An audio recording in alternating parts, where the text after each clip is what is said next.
not sing together?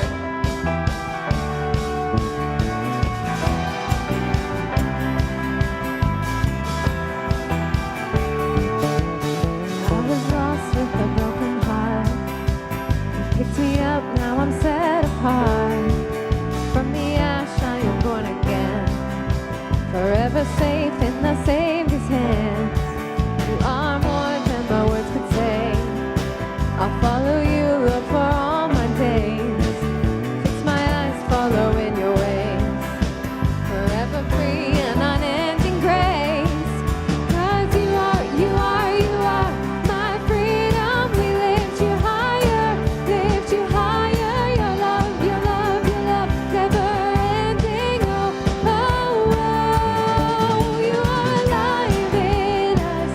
Nothing can take your place. You are all we need. Your love has set us free. Whoa.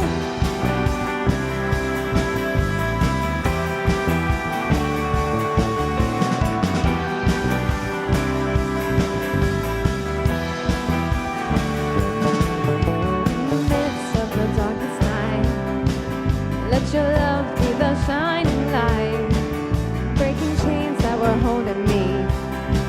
You sent your son down and set me free. Everything of this world will fade. I'm pressing on till I see your face. I will live that your will be done. I won't stop till your kingdom come. 'Cause you are my freedom. We lift you higher, lift you higher.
You're defeated now. The stone is rolled away.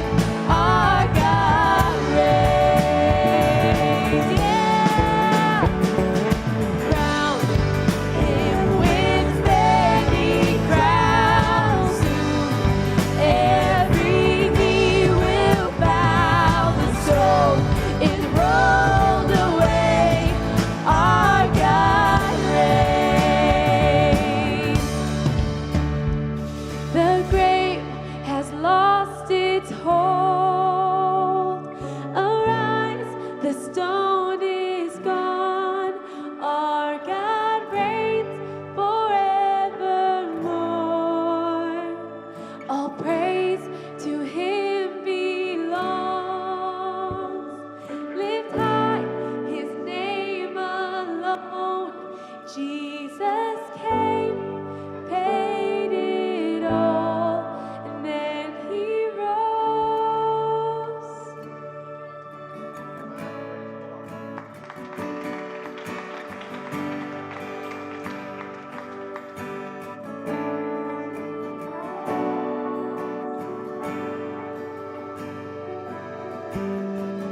I can't go back to the beginning.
'cause all I want is all you are.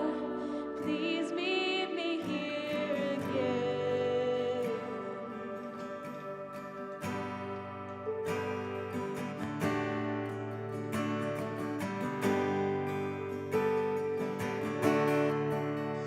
Hear the word roaring as thunder, with a new future to tell. For the dry season is over, there is a cloud beginning to swell.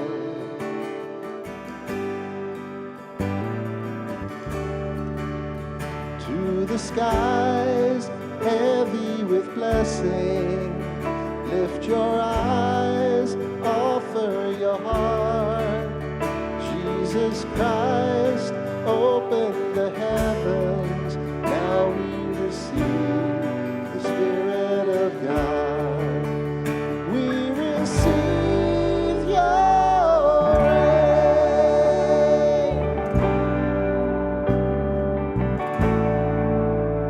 We receive your reign. Every seed buried in sorrow, you will call forth in its time.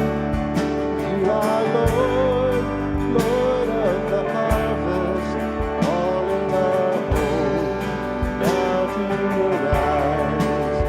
We receive your reign. We receive your reign.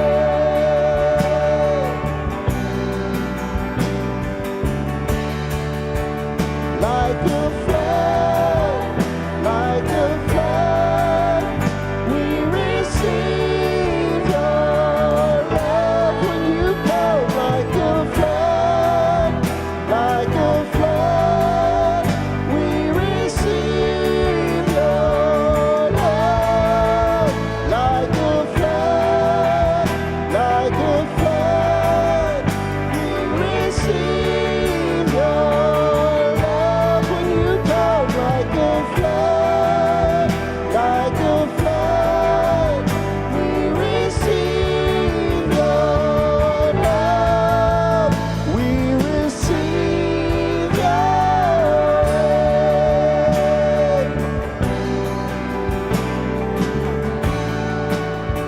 We receive your reign.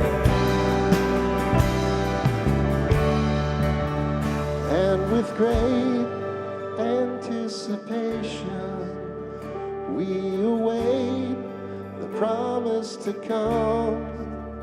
Everything that you have spoken will come to pass. Let it be done. Everything that you have spoken will come to pass. Let it be done.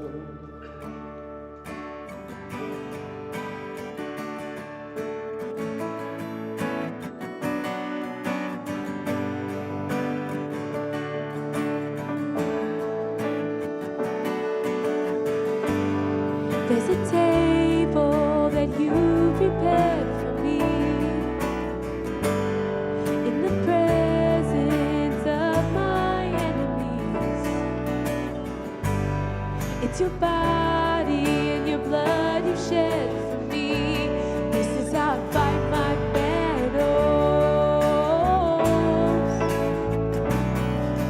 And I believe you've overcome, and I will lift my song of praise for all you've done. This is how I fight my battles. This is how I fight my battles. This is how I fight my battles.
Father.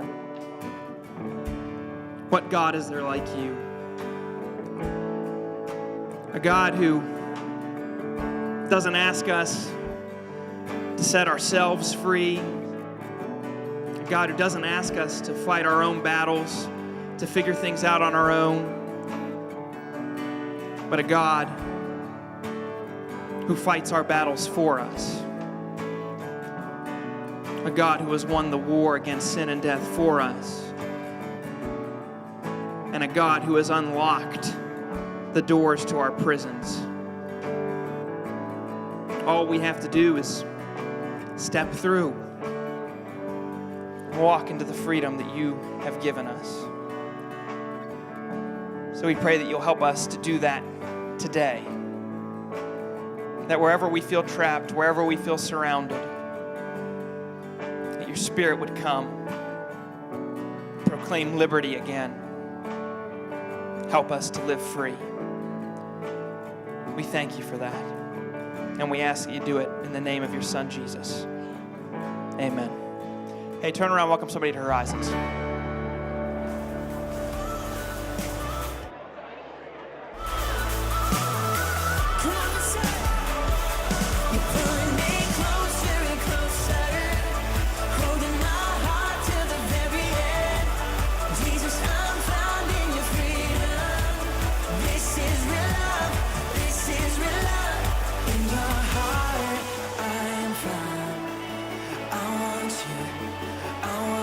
Good morning, everybody. Happy almost Memorial Day weekend. That's next weekend, right? And you'll all be back for church Memorial Day weekend, right? Right? No. That's it's like wedding season, right? Is anybody else in here? Any getting married this summer? Anybody else? I was at like 2 different wedding-related activities yesterday. It feels like everybody's getting married. Everybody's getting married and having babies. It's great, right? Isn't that fun? I have a baby now. You all know this. Hey, if we haven't met yet, my name is Josiah. I'm the Connect pastor here at our Lost Creek campus, and we're so glad that you are here worshiping with us this morning. When you walked in, you hopefully received your bulletin. It looks like this. We only have a few items inside of there this weekend. Nice little change of pace here. You'll find your connection card inside of there. If you're a regular, fill that out. If you've had any updates to your information, if you've moved, different phone number, please mark that so we have up-to-date information on you so we can get a hold of you if we need to, and then drop that in the bucket as you're leaving today. If you're new or recent, however, we're especially glad that you're worshiping with us today. And what we'd love for you to do is fill out this connection card and hold on to it. And then at the end of the service, take it over to our welcome area over there to your left with that sign that just lit up. If you bring that connection card, Pastor Steve will be waiting there for you at the end of the service, and he will give you a gift in exchange for that connection card, as well as introduce himself, and he'll also get you acquainted with a couple different ways you can get connected here at the church, because it's a big church, and sometimes it can be a little confusing to figure out where your next step is, so he'll help you sort all that out, all right? So if you're new or we haven't met you yet, hope to see you at the welcome area at the end of the service. You will also find a handout so that you can follow along with Pastor Steve's message today. He will be bringing us part 5 in our solitary confinement series, the message titled Trapped in Shame. So if you want to follow along with that, that note taker is in your bulletin. And you will find your giving envelope. We get to do all the awesome stuff that we do here in West Virginia and beyond because of your financial generosity. So if you'd like to partner with us, you can do that a couple ways. You can drop your gifts in the bucket as you're leaving. You can give online at horizonschurch.net by clicking on the Give tab. This envelope is self-addressed postage paid, so if you'd like to give but didn't come prepared, take it home, put your gift in here, and drop it in the mail, and it'll make its way to us. Or you can text to give at the number that is up on the screens. All right? And over to my left, your right, is our prayer room. We have someone in there praying for us the whole service. So if you have a need and you want some prayer, please feel free to utilize that. All right? We have one quick video announcement, and then Pastor Steve will be up to deliver this weekend's message. Hi, moms and dads. I'm Pastor Kelly, and we want to let you know about the classes going on right now for your kids. If you have your kids with you in the service, we'd like to invite them to come experience the fun and learn the important life lessons from the Bible. We also offer nursery for infants and for toddlers. If your child gets fussy with you here in the sanctuary, please be courteous to those around you and use one of our cry rooms in the back of the sanctuary. You'll be able to see and hear everything, and your child can enjoy the extra freedom. And now, here's your Lost Creek campus pastor, Steve Felder. Well, we are in this series called Solitary Confinement, and we live in a broken world. And that broken world often creates prisons that we get caught in and trapped in. And this series is about how we break free from those, because Jesus said he came to set prisoners free. Today we're going to talk about being trapped in shame. You know, when I was about 11 years old, I was in the Cub Scouts. And I had a Cub Scout manual, and that Cub Scout manual had listed out different projects that I was supposed to complete to help me become a well-rounded young man. Some of those projects were designed to help me develop certain virtues in my life, and other projects were designed to help me develop practical skills that I would need growing up. Now, in scouting, when you complete enough of these projects, you earn a merit badge. And by 11, I had earned my wolf badge, and I was working on getting the next one. In fact, I said, I think I still got that thing. And I looked at my jewelry box, and sure enough, there it was. 55 years later, I still got my Cub Scout merit badge. Even got that. That was a little that was a little slide that went on your bandana around your neck. That was in my jewelry box. So when those things become pretty important to a kid, kept them for 5 decades. But to get that next merit badge, I needed to complete a project in which I built a sailboat out of a piece of wood and some tubing, some copper tubing, some fabric and string, and I needed to use basic tools, to do that. I needed to use something like this, like a handsaw. I needed to use a drill. I needed to use sandpaper, things like that. Well, most of the projects that our scouting manual set up encourage fathers and sons to complete those projects together. But my dad didn't have much interest in scouting, so I decided I was going to tackle a sailboat project by myself. And on the night that I decided to start the project, my mom was actually, and my sister was actually at a mother-daughter banquet. My brother was off at a friend's house, and my dad was in the living room watching the NBC News with, you remember Chet Huntley and David Brinkley. Remember that? Yeah. That's where he was. So I went out and I got a longboard and I brought it in. And this is actually my dad's saw. That's the saw I used that night. And I brought that longboard into my kitchen and I put it down, measured off about a foot. And I started, doing that. And I cut, and about a foot dropped off on the end. So I picked up the board and I turned it up on its end and I measured across and I found the center and I put a little dot and I measured down the sides and I put a dot and a dot and I drew a line like that. And then I had a template for my little sailboat. All I had to do was cut the edges off both sides, and I have a bow. Well, that little piece of wood that I had a little trouble stabilizing it, so I set it on hanging out over the edge of a kitchen chair, and I put my knee to hold one end like that, and then I grabbed the other end with my hand, and I started to just go back and forth a little bit to try to put a groove in the end of that so that my saw would follow that groove as I cut it. So I'm cutting real shallow cuts like that, and I'm trying to get it. And I got a little groove started, and I said, well, I'm gonna give it a try. So I got back, and I pulled it way back like that, and I pushed it, and when it came back, you could just see all that sawdust flying away, and I thought, oh, this is good. And I pulled it back, and I went to push it, and it just stuck. It got caught in those teeth. They're really sharp, and they get stuck in the wood, and it wouldn't move. And I said, oh. So I went back, and I pulled it back, and I said, this time I'm gonna really push it. So I pulled it back, and I pushed it really hard like that, and it jumped right out of the groove and went right down the inside of my finger, my center finger, just like that. Yeah, and that saw ripped through my flesh like butter. It left this gaping wound that went all the way to the bone. You're like, well, look at that. There's some weight in there. But it was that there was blood was going everywhere, so I ran over to the sink. I'm washing it off, and I'm trying to get that thing to stop bleeding and put a towel around it, and I just couldn't get the thing to quit bleeding. So I thought, well, I better go in and ask my dad what to do. So I walked into the living room with this bloody towel in my hand, and I walked over and said, Dad, I cut myself, and I pulled it off and I showed him this ghastly wound. He took a glance at it and said, oh, you'll be all right. Go put a Band-Aid on it. And he went back to watching the evening news. And so I did what he said.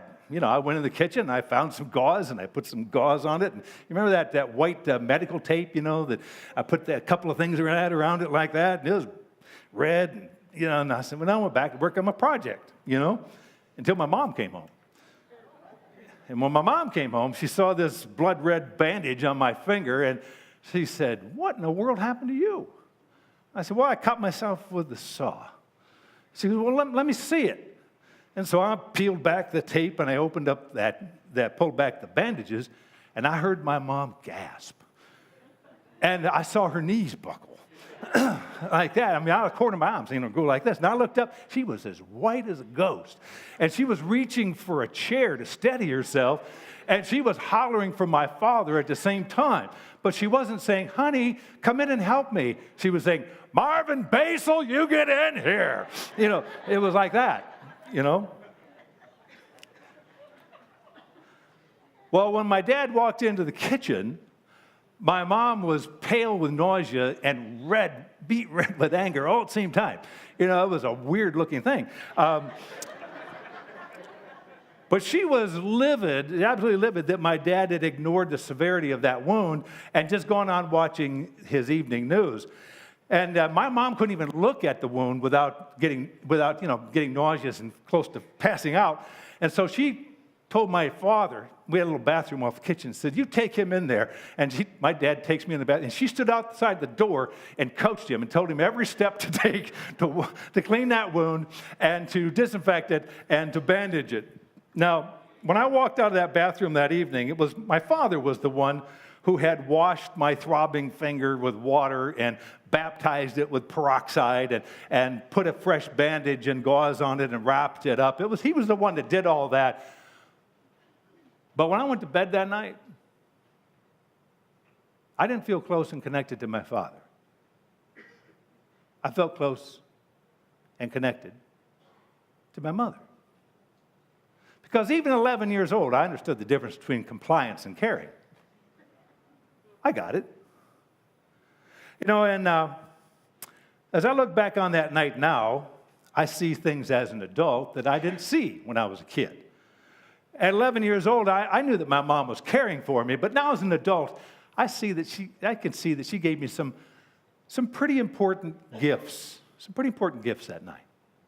For example, that gash on my finger, gosh, it looked pretty serious to me, but hey, I was just a kid. What did I know? And when my dad minimized it and told me, hey, just go put a Band-Aid on it, it sent a clear message to me that, no, you're wrong. It's not serious. Get over it. Go take care of yourself.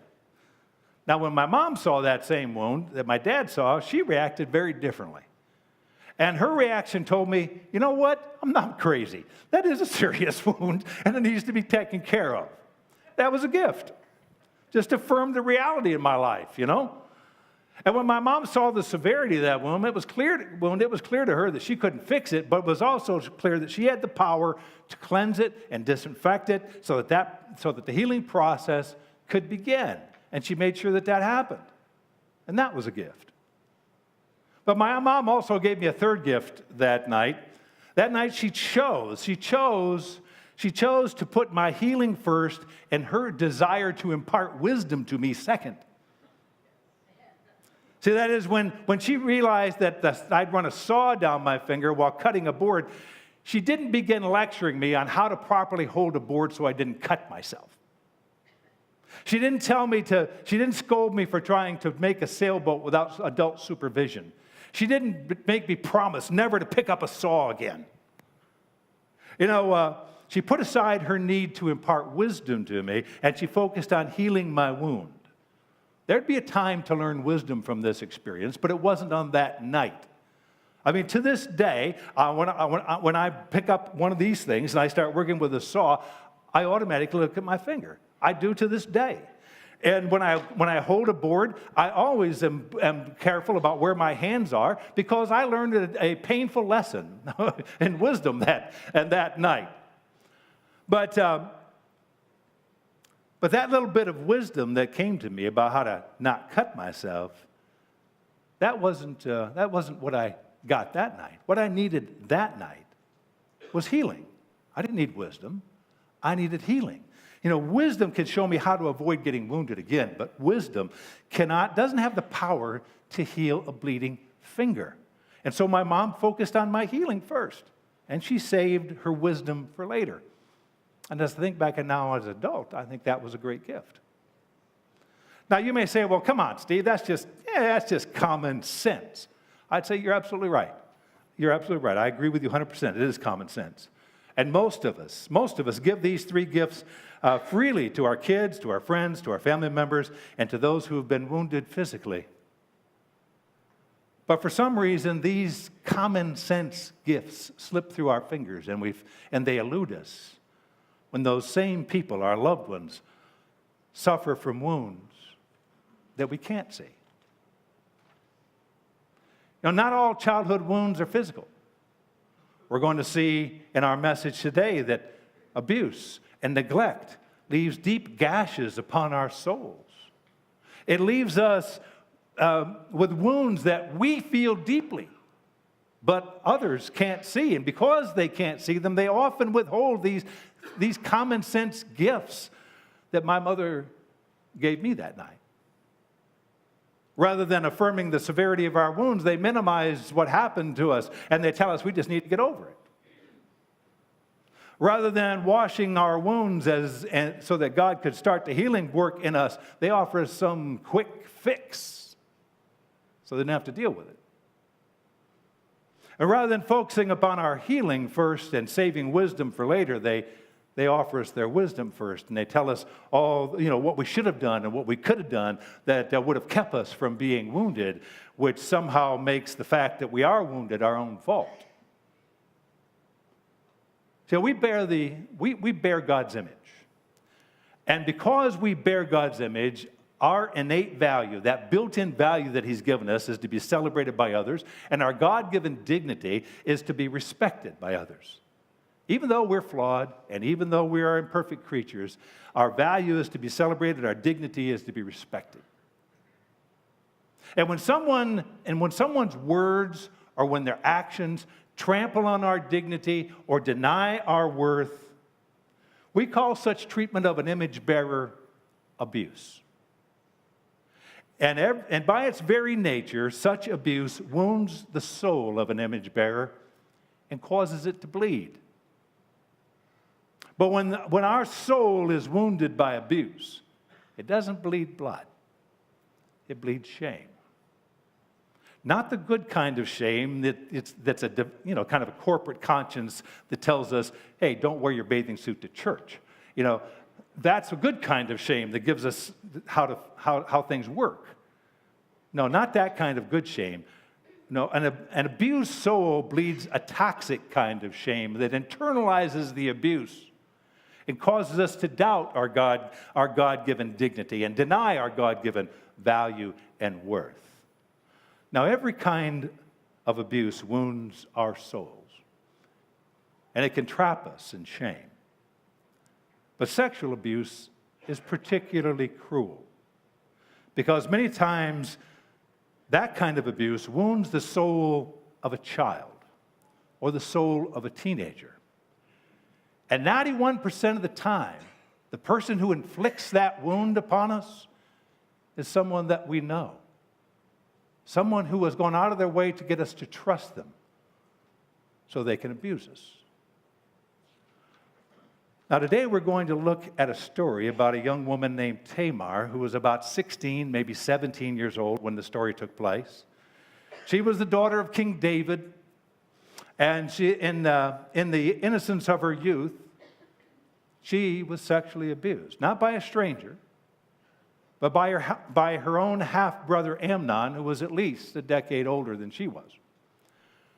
Now, her story is found in 2 Samuel chapter 13, and it's a tragic and it's a painful story, but I believe that her story can give us some important insights into the spiritual dimensions of sexual abuse. And if you are a survivor of such abuse, then Tamar's story can help you to edit your own story so God can begin to do His healing work in your heart, in your life. Now, I'm not telling you that a 40-minute message is going to fix you or heal you. I'm not telling you that at all. But I do believe that the message today can do for you what my mom did for me 5 decades ago. It can jumpstart the healing process in your life. So I hope today's message reassures you. You are not crazy. You are not crazy. What happened to you was horrible and left a deep gash upon your soul, and you don't need a Band-Aid. No. You need a process that lets Jesus lead you out of your shame and into healing and into freedom. And just as my physical wounds needed to be washed and disinfected, so do your unseen wounds. And so my hope is that today that this message will wash away some of the lies that keep you trapped in your shame, so that God can continue to do his healing work in your life. And lastly, this is not a message about what you should have done or could have done to avoid your abuse. There'll be a time when you can look at your wounds and you can extract wisdom from that. But this is not that message, and this is not that time. This is a day to put healing first, and wisdom can come later. So let's turn to Tamar's story and let's begin to wash away some of the lies that keep us trapped in the story of shame. And let's start by asking this question. Who's responsible for the obsession of the abuser? Or more personally, if you're a survivor, who was responsible for the obsession of your abuser? Who caused that? Or what caused it? To answer that question, you really can't talk to the abuser because abusers lie.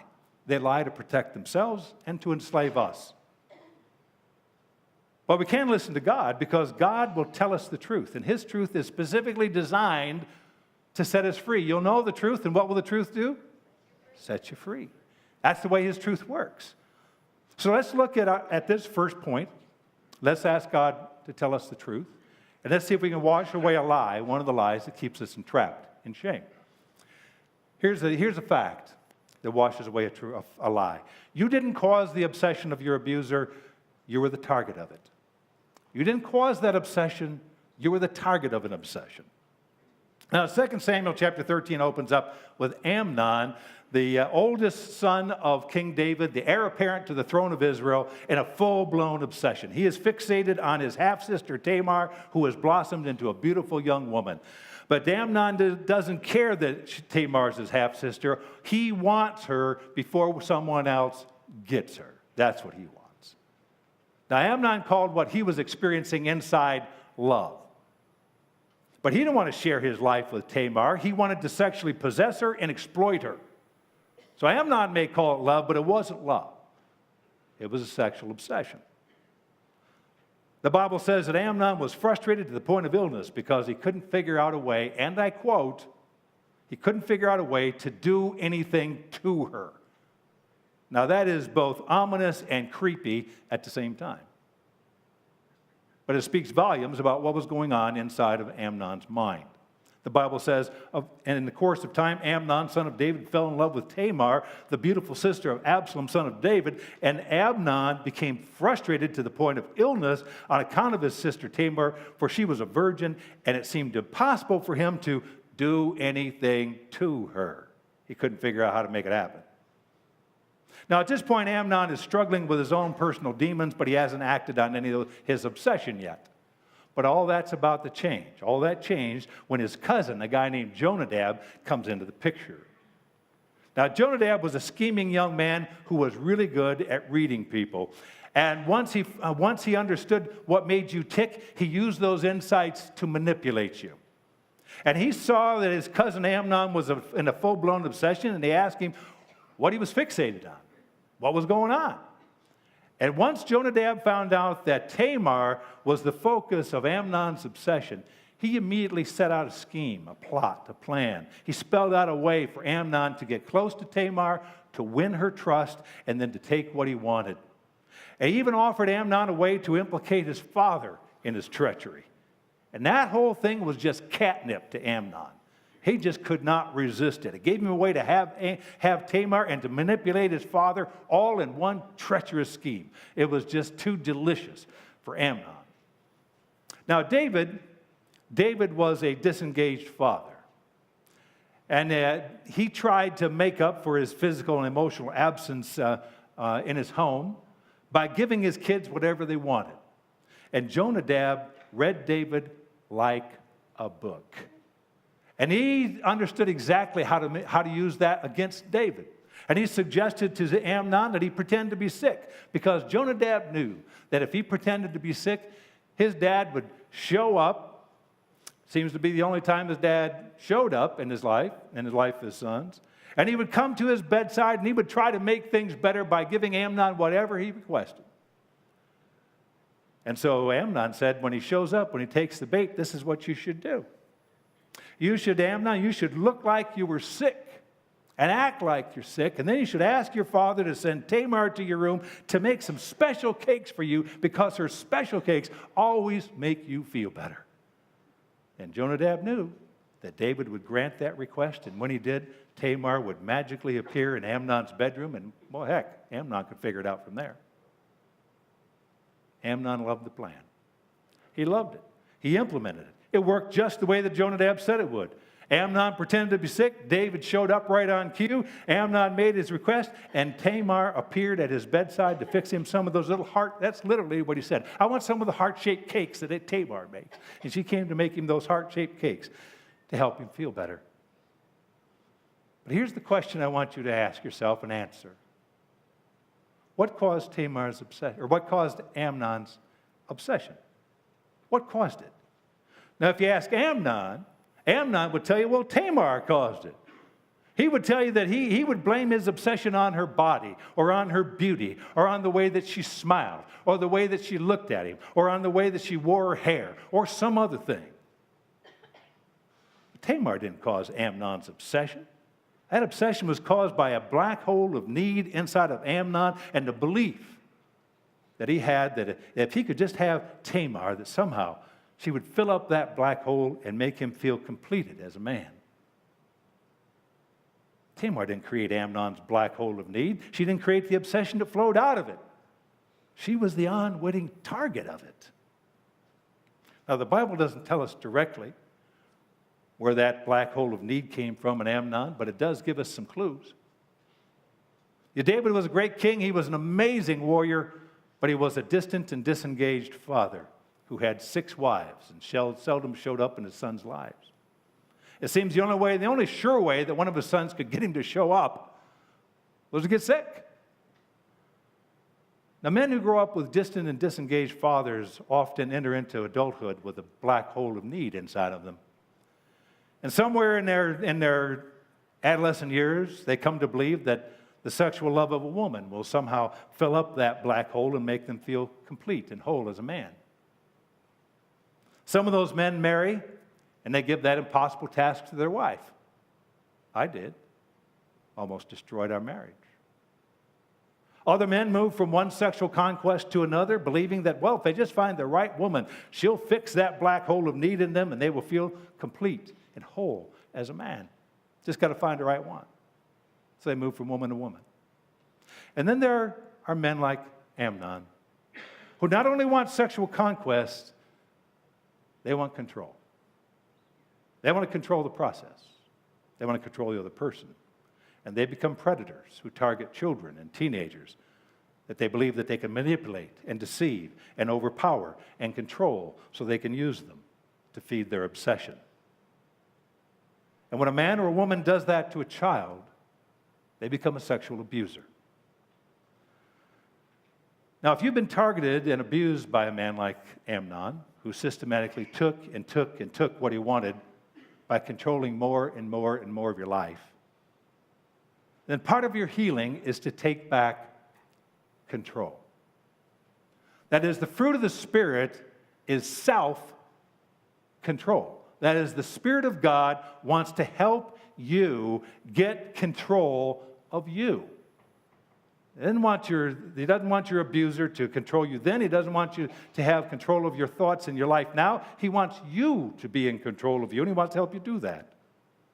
And a simple yet profound step in reclaiming a piece of that life that you've lost is to edit your internal story, refuse to believe the lie of the offender that somehow you caused the obsession, and stop taking the blame for your abuser's obsession.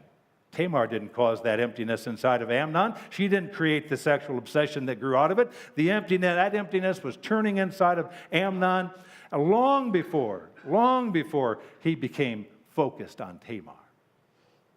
She didn't create the obsession. She was targeted by it. And when she did, Amnon hatched a carefully orchestrated scheme that ended up in betrayal and abuse. Now, I sat in my office a few years ago talking to a man who had targeted a 13-year-old girl online. He had groomed her for months and then convinced her that they should meet at a local park face to face.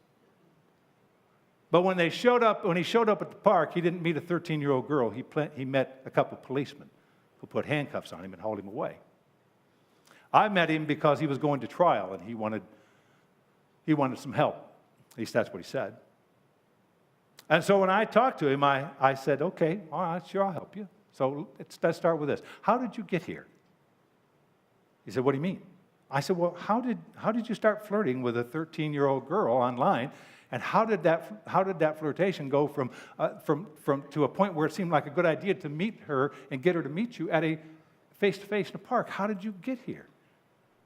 He looked at me without batting an eye, and he said, it just happened. I said, I don't believe that for a minute, man. I don't believe that for a minute. I said, come on, be honest with me. Come on, let's go back. Just take a simple step. Just take one simple step and tell me. To start with something, tell me, how did you, a man in your 40s, meet a girl, a 13-year-old girl online? Let's just start there. How did that happen? He looked me right in the eye and he said the same thing. It just happened, man. It just happened. You see, sexual abusers seldom take responsibility for their actions. They seldom own the fact that they systematically and carefully groom a child in order to win their trust so they can betray that trust and use them. They don't admit that. Instead, they hide behind a lie like this. It just happened. It's a subtle way of blaming their intentional exploitation of a child on chance. But let me just tell you this. Let me tell you this. Whether you're the parent of a child who's been through this, or you're the person that's been through this, or it's in your present or in your past, abusing a child never just happens. That is a lie. And I'm asking you to lay it down. I don't care who told it to you. I don't care if your abuser told you it was true. It is a lie. So as a survivor of abuse, you may have never even considered this. You may have already figured it out, but your abuse didn't just happen. And for many survivors, that is both enraging and freeing. It is enraging to know that this person did this to them, and it's freeing to unmask their abuser. It's freeing to tell themselves the truth about what their abuser did and how they set them up and what they did to win their trust so they could take what they wanted. And even though facing that truth is painful, it is important for you to wash away the lie that it just happened. It's part of getting out of the trap of that shame. And so let's see if we can wash away a little bit of that lie from Tamar's story. Your sexual abuse didn't just happen. You were carefully groomed before you were betrayed. That's how it works. That's how it works all the time. It's how it worked in your life. I'm sorry that it worked that way, but that's the way it worked. Amnon followed the devious plan that he had worked out with Jonadab. He faked an illness, and just as right on cue, David showed up.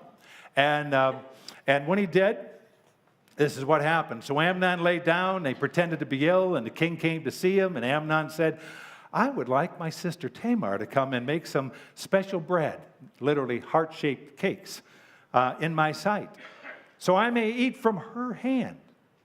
So David sent word to Tamar, and she dropped everything she was doing to come to the aid of her brother, and she set up a little kitchen outside of his bedroom, and she made those little heart-shaped cakes that Amnon said would help him recover from his sudden illness. Tamar had no idea. She had no idea that this whole thing was an elaborate ruse to get her near the man who wanted to abuse her. She had no clue of that. But the reality was that Amnon was patiently grooming her so he could prey upon her kind heart. That's what he was doing. It's evil, it's calculated, but it's true. Now, when the cakes were ready, Tamar took a pan of them to her brother so he could eat them and feel better.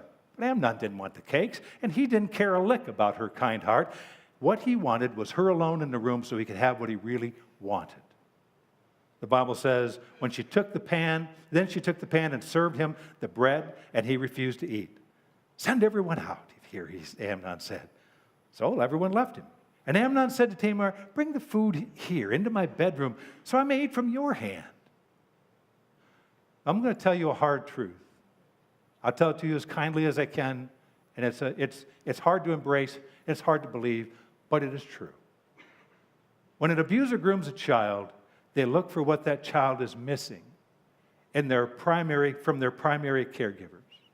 And then they offer to provide that missing piece that the child longs for in order to win over a piece of that child's heart and get that child to trust them and get attached to them so they can take advantage of them and use them.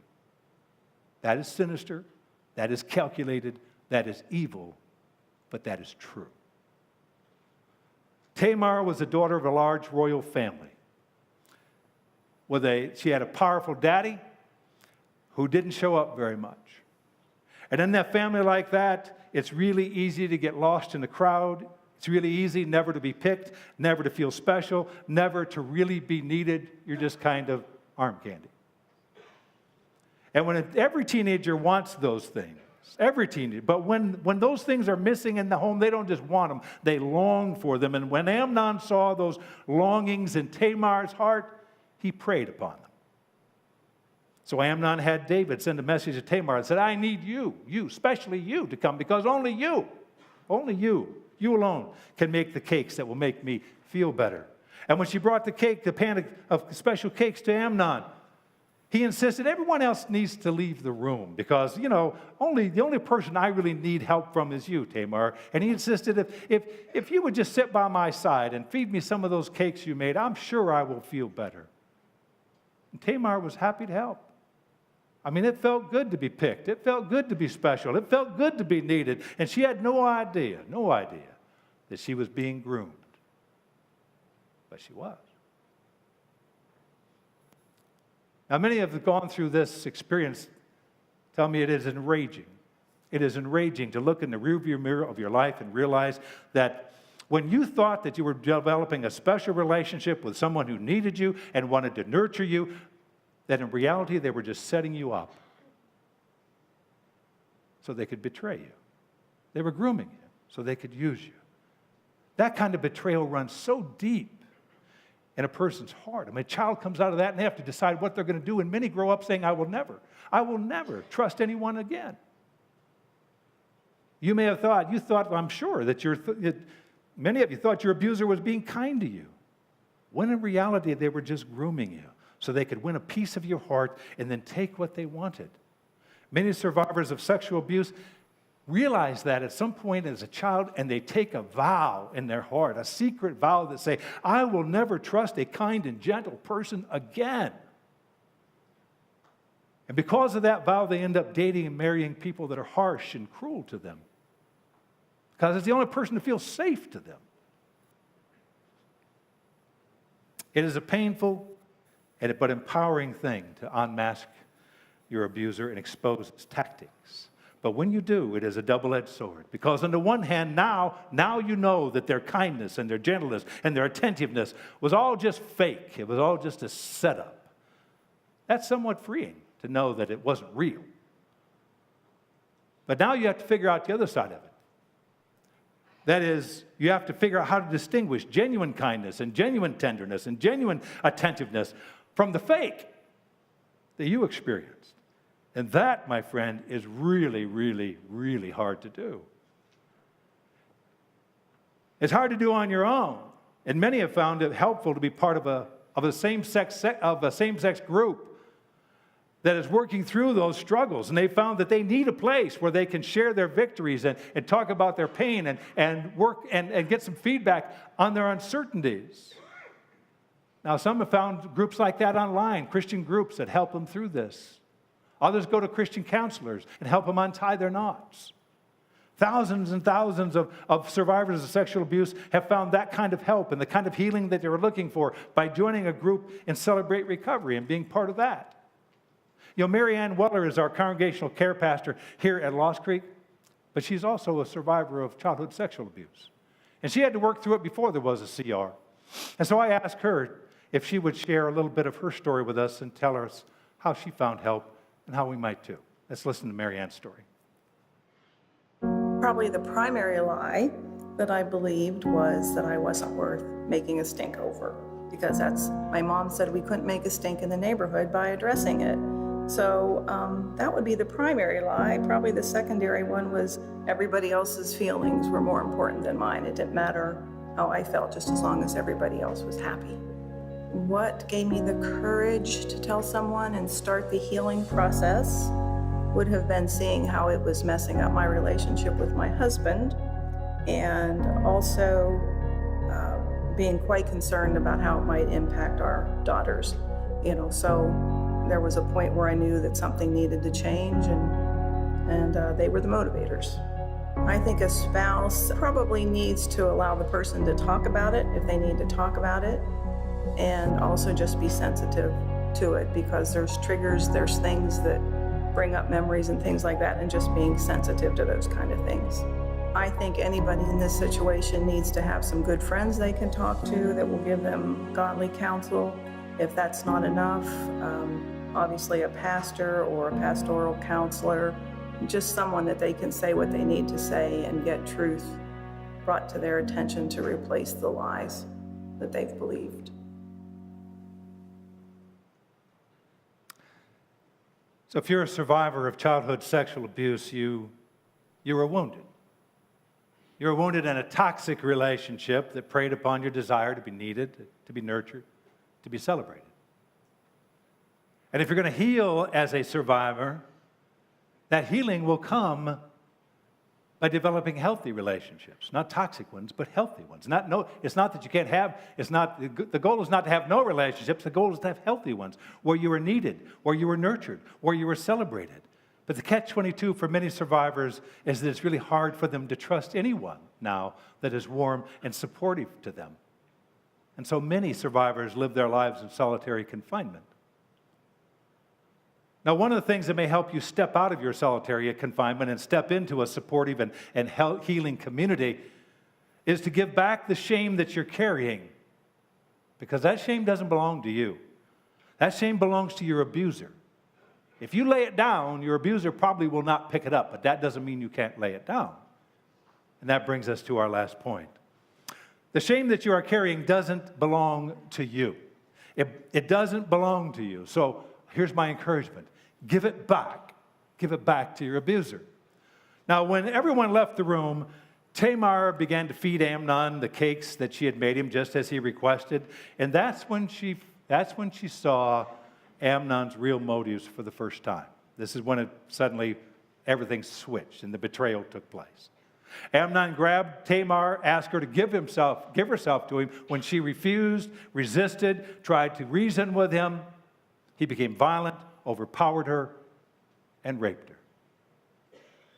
Now, raping your half-sister is a disgraceful act. And as Amnon looked at the horror in Tamar's eyes, he looked at the tears streaming down her face, he looked at the utter humiliation of this young girl sobbing on his bed, that whole scene was a mirror that reflected his shame back to him. And it said to him, "You did this. This, Amnon, is your shame." And as a result, the Bible tells us that Amnon suddenly hated Tamar just as intensely as he had previously desired her. And rather than owning his shame in that moment, Amnon heaped his shame upon the very girl that he had just violated and raped. He had her thrown out of his house and publicly humiliated. The Bible said, here's what Amnon said. He said, "Get this woman out of here and bolt the door after her." So his servant came in and put her out, and bolted the door after. And Tamar put ashes on her head, and she tore this ornamented garment that she wore that said she was a virgin. She tore that. And she put her hand on her head, and she went weeping through the streets. And Tamar lived with her brother Absalom's in her brother Absalom's house, a desolate woman. What a tragic moment. By throwing Amnon out, or by throwing Tamar out in the street, Amnon was saying, that woman, she tried to seduce me while I was sick. But I rebuffed her, and I threw that degenerate woman out of my house, and I bolted the door after. He cast her as the victim, and he casted himself as a victim and made her the perpetrator, the seductress, who tried to take advantage of him when he was sick. And in so doing, he heaped his shame upon the young girl he had just disgraced. Tamar was in shock from the rape, from the public humiliation. She left Amnon's house that day carrying her abuser's shame. Not her shame, her abuser's shame. She tore her dress. She put ashes on her face. She put her hand on her head, which is an act of desolation. It's what, when a person was captured and mocked through the streets of a captor's city, was pranced through them, they put their hand on their head and wept in desolation. Tamar's brother Absalom found her wandering through the streets sobbing, and he immediately knew what happened. He took her to his home, and Tamar's rape became a family secret that no one was able to talk about. And so Tamar lived alone in desolation, trapped in the shame of her abuser. Now Absalom plotted his revenge for the next 2 years, and then he murdered Amnon for raping his sister. But Absalom's revenge didn't heal Tamar's shame. It didn't. And you may think that what you need is revenge, but I can tell you, revenge will not heal you. Vengeance is God's business, and there will be a reckoning for the person who abused you. But that's God's business. But the one thing you can do until the day that reckoning comes is you can give back the shame that isn't yours. It's not yours to carry, so give it back. It belongs to your abuser. If you wait for your abuser to ask for it, to say, give it back, I'll carry it, they will never ask for it. You'll wait a very long time. So how do I do that? Well, giving your shame, the shame that you're carrying back to your abuser, can begin with something as simple as writing them a letter that spells out to them what they did and how they deceived you and how they betrayed you and how they harmed you and how that has influenced in your life and brought you in such difficulties as brought, and lay that shame back at their feet. Tell them specifically, I give you back your shame. I refuse to carry it any longer, and physically lay it down. Do it as many times as you need to. Lay it down in pieces. Lay it down all at once. Lay it down again and again, but lay it down. So you don't need to send that letter. You don't need to send that letter, but you do need to write it. Because it needs to be clear in your mind that you did not have an affair with the person that abused you. No. You didn't have an affair with them. You were targeted, groomed, deceived, betrayed, humiliated, hurt, wounded. And someone did all those things to you with shameless intentionality. It is not your shame to carry. It is theirs. So I ask you, I beg you, write the letter. Lay it down. You don't have to stay trapped in shame. There is a way out. And it begins by picking up a pen and writing a letter. It begins by picking up the phone and calling a counselor. It begins by showing up at CR on Friday night here at Lost Creek, or showing up at CR in Salem on Monday night, or showing up at a CR near you somewhere on another night. It doesn't matter, but it starts by taking a step. There is a way out of your solitary confinement, but it starts with the first step. A step that celebrates your value, a step that honors your dignity, a step that says, I'm going to get better. I'm going to heal. I'm going to give back my shame, because it is not mine, and God will heal me. I hope you take that step. I hope you take it today. God bless you. If this is your first time, tough message to be here on first time, but I will see you right over there.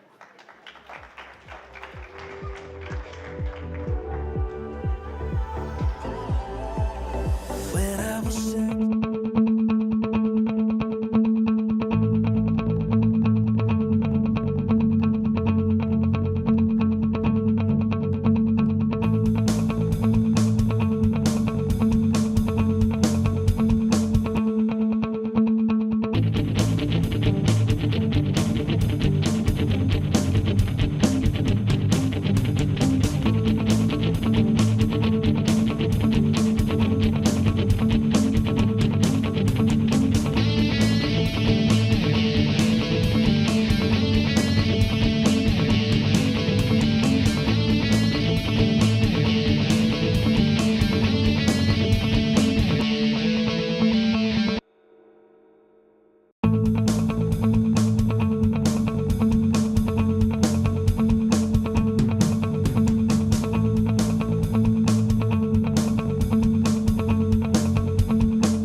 Welcome to Horizons Church. We're so glad you're here. Please stand and let's sing together.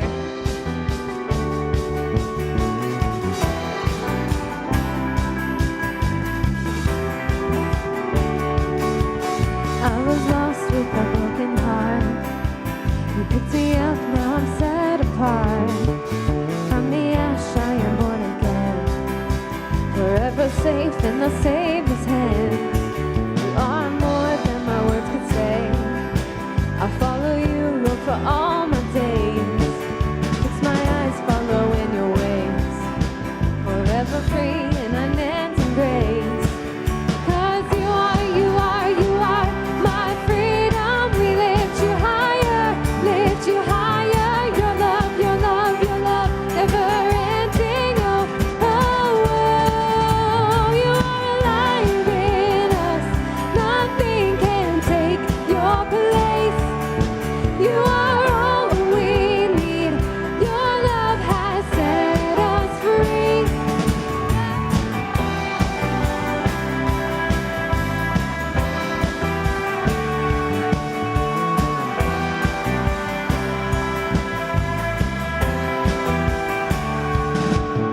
In the midst of the darkest night, let your love be the shining light, breaking chains that were holding me. You sent your son down and set me free. Everything of this world will fade. I'm pressing on till I see your face. I will live that your will be done. I won't stop till your kingdom come. 'Cause you are my freedom. We lift you higher, lift you higher. Your love, your love, your love, never ending. You are alive in us. Nothing can take your place. You are all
control what tomorrow will bring.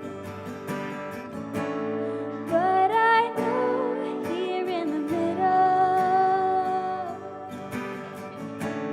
is the place where you promised to be.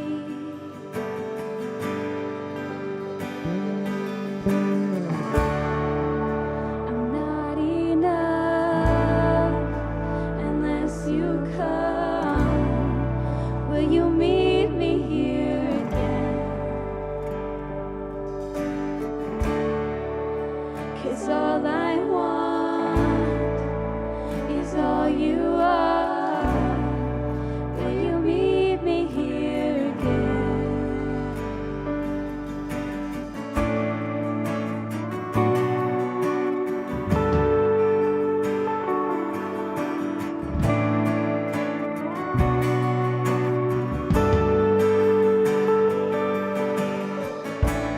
As I walking out through the valley, let your love rise above every fear, like the sun shaping the shadow.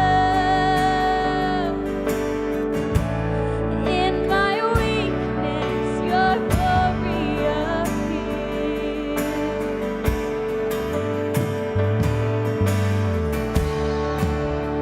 Not enough unless you come. Will you meet me here again? 'Cause all I want is all you are. Will you meet me here again? I'm not enough unless you come. Will you meet me here again? 'Cause all I want is all you are. Will you meet me here again?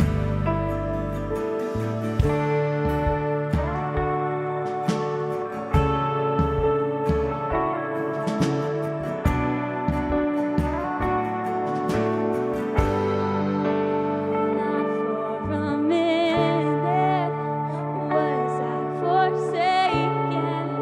The Lord is in this place. The Lord is in this place. Come, Holy Spirit, drive us away again. The Lord is in this place. The Lord is in this place.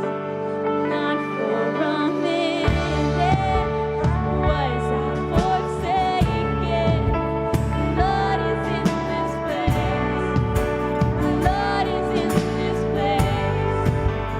Come, Holy Spirit, drive us away again. The Lord is in this place. The Lord is in this place.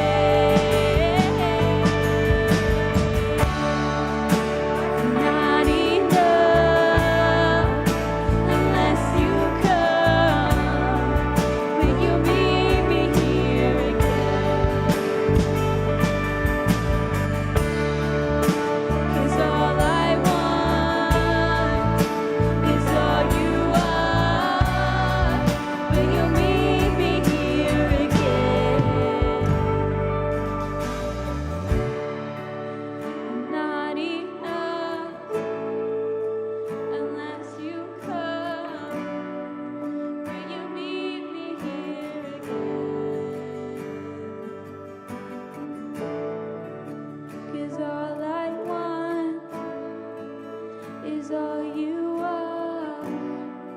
Please meet me here again.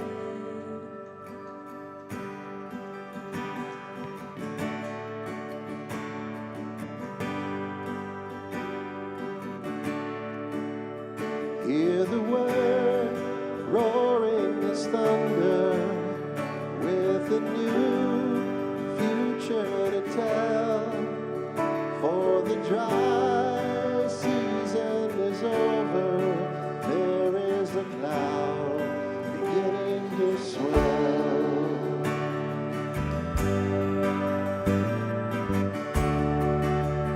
To the skies, heavy with blessing, lift your eyes, offer your heart. Jesus Christ, open the heavens, now we receive the Spirit of God. We receive your rain.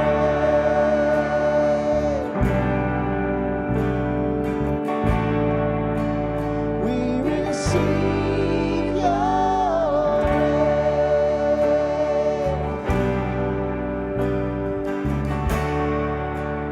Every seed buried in sorrow, you will call forth in its time.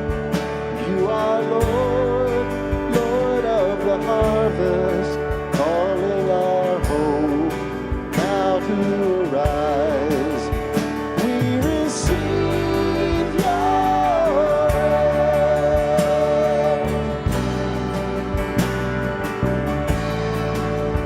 We receive your rain.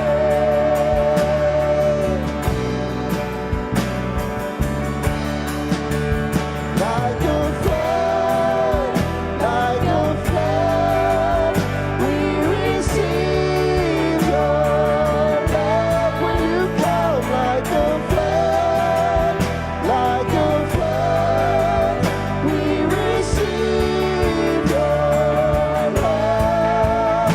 Like a flood, like a flood, we receive your love when you come. Like a flood, like a flood, we receive your love. We receive your rain.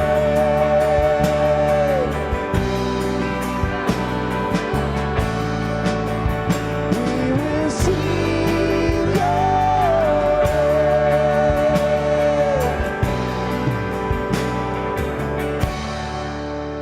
And with great anticipation, we await the promise to come.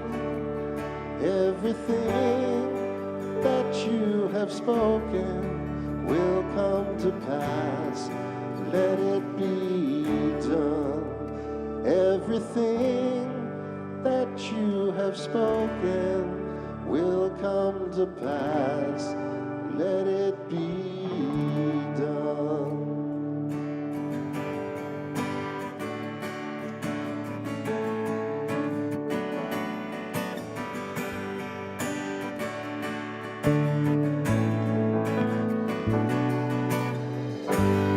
There's a table that you've prepared for me in the presence of my enemies. It's your body and your blood you shed for me. This is how I fight my battles. And I believe you've overcome.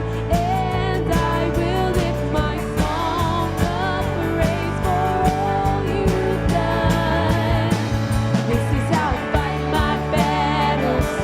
This is how I fight my battles.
I'm surrounded by you.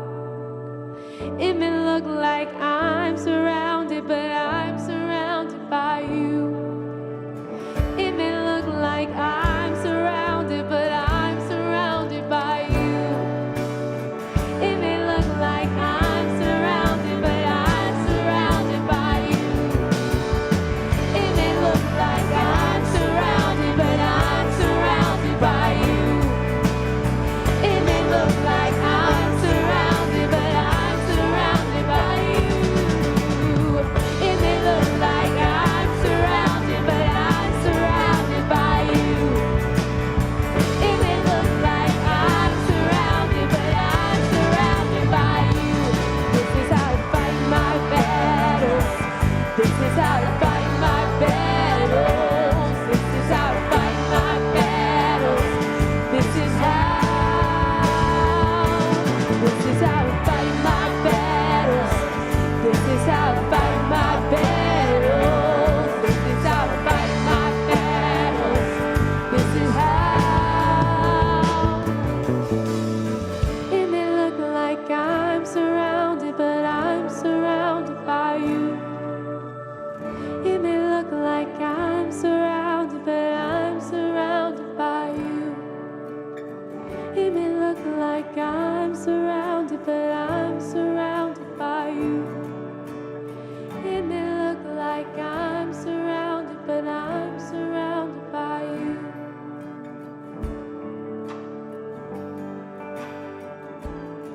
It's a strange thing, God. Looking around us, seeing the feeling hopelessly trapped. And then hearing that word, knowing that when it appears that we're surrounded by our enemies, really we're surrounded by you. You surround us on every side. And you've come to proclaim a message of liberty to the captives. You've come to open those prison doors. You've come to smash those prison bars and set us free. And all we have to do is push the door open and walk through, because you've unlocked it. You've done that work. You've won that battle. So, this morning, proclaim that message to our hearts again. In those places where we feel trapped and hopeless, come again proclaiming your message of liberty. Surround us with your love. We ask that you do this in the name of your Son, Jesus. And we pray these things in his name. Amen. Hey, turn around, welcome somebody to Horizons.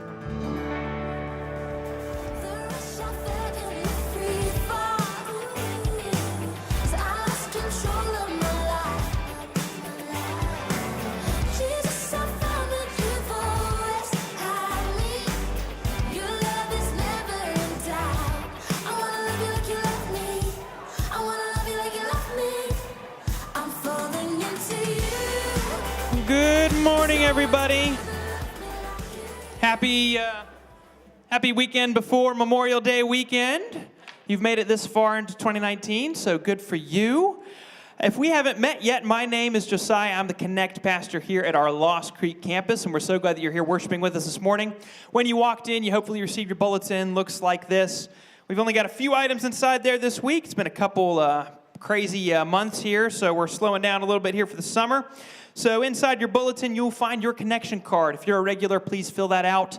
If you have any updates to your information, if you've moved, different phone number, please indicate that and let us know. And then if you would, drop that in the bucket on your way out this morning. If you're new or recent, we're especially glad that you are here. And what we'd love for you to do is fill out this connection card, and at the end of the service, take it over to our welcome area over there to your left. See that sign that lit up right over there? Pastor Steve will be waiting there at the end of the message, and he'd love to meet you. And if you bring this connection card, he'll give you a gift in exchange, and he'll also take just a couple minutes to show you how you can get connected here at the church. Take your next steps, all right? So if we haven't met you yet, you're new, we'd love to meet you over at the welcome area at the end of the service. Pastor Steve will be delivering the message today. You'll find a note taker in your bulletin. He's delivering part 5 in our solitary confinement series called Trapped in Shame. So you want to follow along with that, and you can do so with that note taker in your bulletin. And the final item you'll find is our giving envelope. We get to do the awesome things that we do both here in West Virginia and abroad because of your financial generosity. So if you'd like to continue to partner with us, you can drop your gifts in the bucket as you are leaving today. You can give online at horizonschurch.net by clicking on the Give tab. Or if you didn't come prepared to give, but you would like to, no problem. Just take this envelope home, drop your gift in the envelope, and drop it in the mail. Self-addressed and postage paid, so it'll make its way to us. Or you can text to give the number that is up on the screens. Final announcement is over to my left and your right. As always, our prayer room is open. If you have a need and you want some prayer, please feel free to enter in there at any time, and you will receive some prayer, all right? We have one quick video announcement, and then Pastor Steve will be up to deliver the message. Hi, moms and dads. I'm Pastor Kelly, and we want to let you know about the classes going on right now for your kids. If you have your kids with you in the service, we'd like to invite them to come experience the fun and learn the important life lessons from the Bible. We also offer nursery for infants and for toddlers. If your child gets fussy with you here in the sanctuary, please be courteous to those around you and use one of our cry rooms in the back of the sanctuary. You'll be able to see and hear everything, and your child can enjoy the extra freedom. And now, here's your Lost Creek campus pastor, Steve Felder. All right. Well, when I was about 11 years old, I was in the Cub Scouts. And in the Scouts, you have a Scout manual, and my Scout manual listed projects for me to complete that were designed to help me become a well-rounded young man. And some of those projects were designed to help me develop certain virtues in my life, and others were designed to help me develop practical skills that would be helpful in my future. And in scouting, when you complete enough of those projects, you get a merit badge. And at 11, I had earned one of those badges, that one, the wolf badge, and I was trying to get my next one. In fact, that badge, right here it is, 55 years old. Kept it from childhood. Found it in my gift in my little jewelry box. I also found I think this thing, which is the little slide that goes up the bandana that you wear as a kid. So, I mean, 55 years I kept those. Tells you a little bit about what kind of impact scouting has on a kid. But I'd earned one of those patches. I was trying to earn the next one. And but to do that, I needed to complete a project making a sailboat. And the sailboat needed to be made out of a piece of wood and some string and a piece of copper tubing and some fabric. And I had to use certain tools, like I had to use a tool like this, which was a handsaw, and a drill, and some sandpaper, and things like that. So that was the project. And most of those projects in your Scout manual will encourage that fathers and sons work together to complete those projects. But, you know, my dad didn't have much interest in scouting, and so I decided that I was going to tackle making the sailboat project, on my own. Now, on the night that I started into this project, my mom was off at a mother-daughter banquet with my sister. My brother was off with a friend, and my dad was in the living room watching the NBC Nightly News with Chet Huntley and David Brinkley. Right, that's where he was. And so he was in there watching the nightly news. And so I went out and I got a board. And I brought it in. And this is the actual saw I used. This was my dad's saw. And so I went out and got this saw, brought in a long board, put it on a chair, and measured about a foot. And I cut that piece off like that. And so I took that 1 foot piece of board, and I turned it up on its end, and I measured across, and I found the middle and put a dot in the middle, and I measured down each side and put a dot here, a dot there, and I drew a line like that, and then I had a template on that board for how to create a boat. All I had to do was cut the edges off here and cut the edge off there, and I'd have a bow to my boat. Well, the thing, so I took that little piece of wood, and I went over and I set it edge of the chair, so it was hanging off, and I needed to hold on one end, so I got to put my knee on that end, and I grabbed the other end with my hand like that, and I started to saw lightly like this to set a groove, just to set a little groove in that the saw could follow in. So I'm cutting it groove like that, and it's getting that little groove, and I thought I had a good enough groove on it, so I put way down, I drew back, and boy, the sawdust, just flying around, it goes like that, and I thought, ooh, that's nice, and I went to push it down like that, and it just stuck. It grabbed those are real sharp teeth, and they're real jagged, and they caught in the wood, and I couldn't get it, so I went down, and I drew it up again, and I said, this time I'm going to really push it, so I pulled it up like this, and I pushed it real hard like that. And when I pushed it, it jumped out of that groove and went right down the inside of my center finger. Well, that jagged saw cut through my finger, the flesh on my finger like it was butter. And it left a jagged, gaping wound that went all the way to the bone. I mean, you could look at it and say, oh, bones are white. Look at that. Who knew? It was one of those things, And it wouldn't stop bleeding, so I ran over to the kitchen sink and started running water on it, and I wrapped it in a towel trying to get it to stop bleeding. I couldn't get it to stop bleeding. And so I decided, well, I better go in and ask my dad what to do. He's watching the news. And so I walked into the living room, and this bloody towel on my hand, and I showed him. I said, Dad, I cut myself. And he looked at it. He looked up at me and said, oh, you'll be all right. Go put a Band-Aid on it. I said, oh. And he went back to watching the news. He didn't want to be interrupted, So I did what he said. What do I know? So I went out, found some gauze, and wrapped the gauze around it. Remember that medical tape, that white medical tape? I put a couple of strips of medical tape around it, and it wouldn't stop bleeding. It was all red and yucky. And then I went back picked up salt and started working on my project again, until my mom came home. Now, when my mom walked in the door, she immediately spotted the bloody bandage on my finger, and she says, what in the world happened to you? And I said, well, I cut myself with a saw. And she heard the story, and she goes, well, let me see it. So I peeled back the tape and pulled back the bandage, and I heard my mother gasp. Like that. And I saw, she's standing right there beside me, and I'm looking down at it like I see her knees buckle. I guess. And she turned, I looked up, she was white as a ghost, and she was reaching for a chair to steady herself and calling for my father in the other room all at the same time. But when she called for him, she didn't say, honey, I need some help in the kitchen. She said, Marvin Basil, get out here, like that.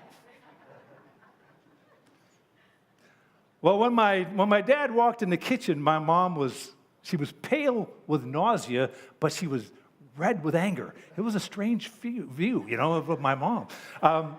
But she was absolutely livid that my dad had ignored the severity of the wound so he could keep on watching the news, And, my mom couldn't even look at that finger without getting nauseated and passing out. So we had a little kitchen we had a little bathroom right off the kitchen. And so she made my dad take me into that kitchen. She stood on the outside of the bathroom and told my dad how to wash the wound, how to make sure it was clean, how to put disinfectant on it, how to put a bandage on it. She walked him through the whole thing.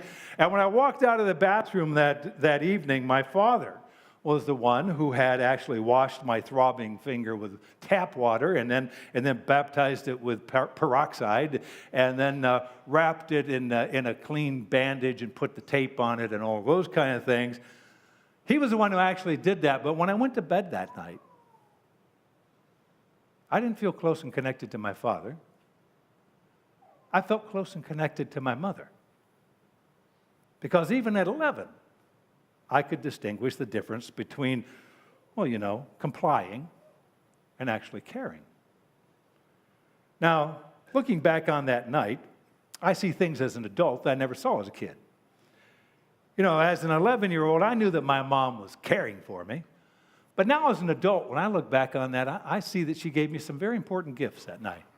Some important gifts. For example, the gash on my finger, it looked pretty serious to me, but hey, I'm a kid. What do I know? And so when my dad minimized it and said, I'll go put a Band-Aid on it, that sent a very clear message to me that said, no, you're wrong. That's not serious. Get over it. You're bothering me. But when my mom saw that same wound that my dad saw, she reacted very differently. And her reaction told me, hey, I'm not crazy. That is a serious wound. And it probably should be cleaned up and addressed. And I think that was a gift. It just affirmed reality to me. And when my mom saw the severity of the wound, it was clear to her that she didn't have the power to fix it, but she did have the power to clean it, to disinfect it, and if she couldn't do it herself, to make sure it got done. And she did. And that was a gift to me. And my mom gave me a third gift that night. That night she chose to put my healing first and put her desire to impart some wisdom to me second. I mean, when my mom realized that I'd run a saw down my finger while cutting a board, she didn't begin lecturing me on how to properly hold a board so I didn't cut myself. She didn't scold me for trying to make a sailboat without adult supervision. She didn't make me promise that I'd never pick up a saw again. No. She put aside her need to impart wisdom to me, and she focused on healing my wound. There would be a time in which I would need to gain some wisdom from what just happened to me. But that night was not that time. That night, I needed healing. Now, to this day, I can tell you that I never pick up a saw but when I think about that scar. And when I place my hand on a board, I always position myself, and I think about what happened, and I position myself so I don't cut myself. I got some hard-earned wisdom from that moment. So I learned some things from that. But what I needed that night that I cut myself was not wisdom. I needed healing. And that's what my mom gave me. She said, I'm going to wait on the wisdom. I'm going to give you the healing. Because wisdom can show you how to avoid being hurt again. But wisdom does not have the power to heal a bleeding finger. And so my mom focused on healing first and saved her wisdom for later. And I think that was a gift to me. Now, you may say, well, come on, Steve, that's just common sense. That's just common sense. And I would say to you, absolutely. I believe that. I absolutely agree with you. That is just common sense. And most of us give these kind of free gifts. We give them freely to our kids. We give them freely to our family. We give them freely to friends when they've been wounded physically. But for some reason, these same common sense gifts elude us. They slip through our fingers when our loved ones suffer from a wound that we cannot see. Now, all of our childhood wounds were not physical. Not all of them were physical. And we're going to see today in our passage today that abuse and neglect leave deep gashes in our soul. They leave wounds in us that we feel deeply, but other people cannot see. And because they cannot see them, they often withhold these common sense gifts from us that my mother gave to me that night. Rather than affirming the severity of our wounds, they minimize what happened to us and tell us, yeah, we just need to get over it. Quit bothering them. Rather than washing our wounds so that God can do His healing work in us, they give us some crazy quick fix. Rather than focusing on healing first and then saving their wisdom for later, they offer us their wisdom first, telling us what we should have done or could have done in order to keep from being wounded, and which somehow makes the fact that we are wounded our own fault. See, we bear God's image. And because we do, we possess an innate value that is to be celebrated by others. We possess a God-given dignity that is to be respected by others. And these things are to happen even though we are flawed and imperfect creatures. And when someone's words or someone's actions trample upon our dignity and deny our worth, such treatment of an image bearer is called abuse. And by its very nature, such abuse wounds our souls, and it causes our soul to bleed. But when a soul is wounded by abuse, it doesn't bleed blood. It doesn't bleed blood. It bleeds shame. Not the good kind of shame, that gives us a corporate conscience and helps us to make good decisions and know what's appropriate, like, hey, I don't wear a bathing suit to church. There's this good kind of shame that tells you that.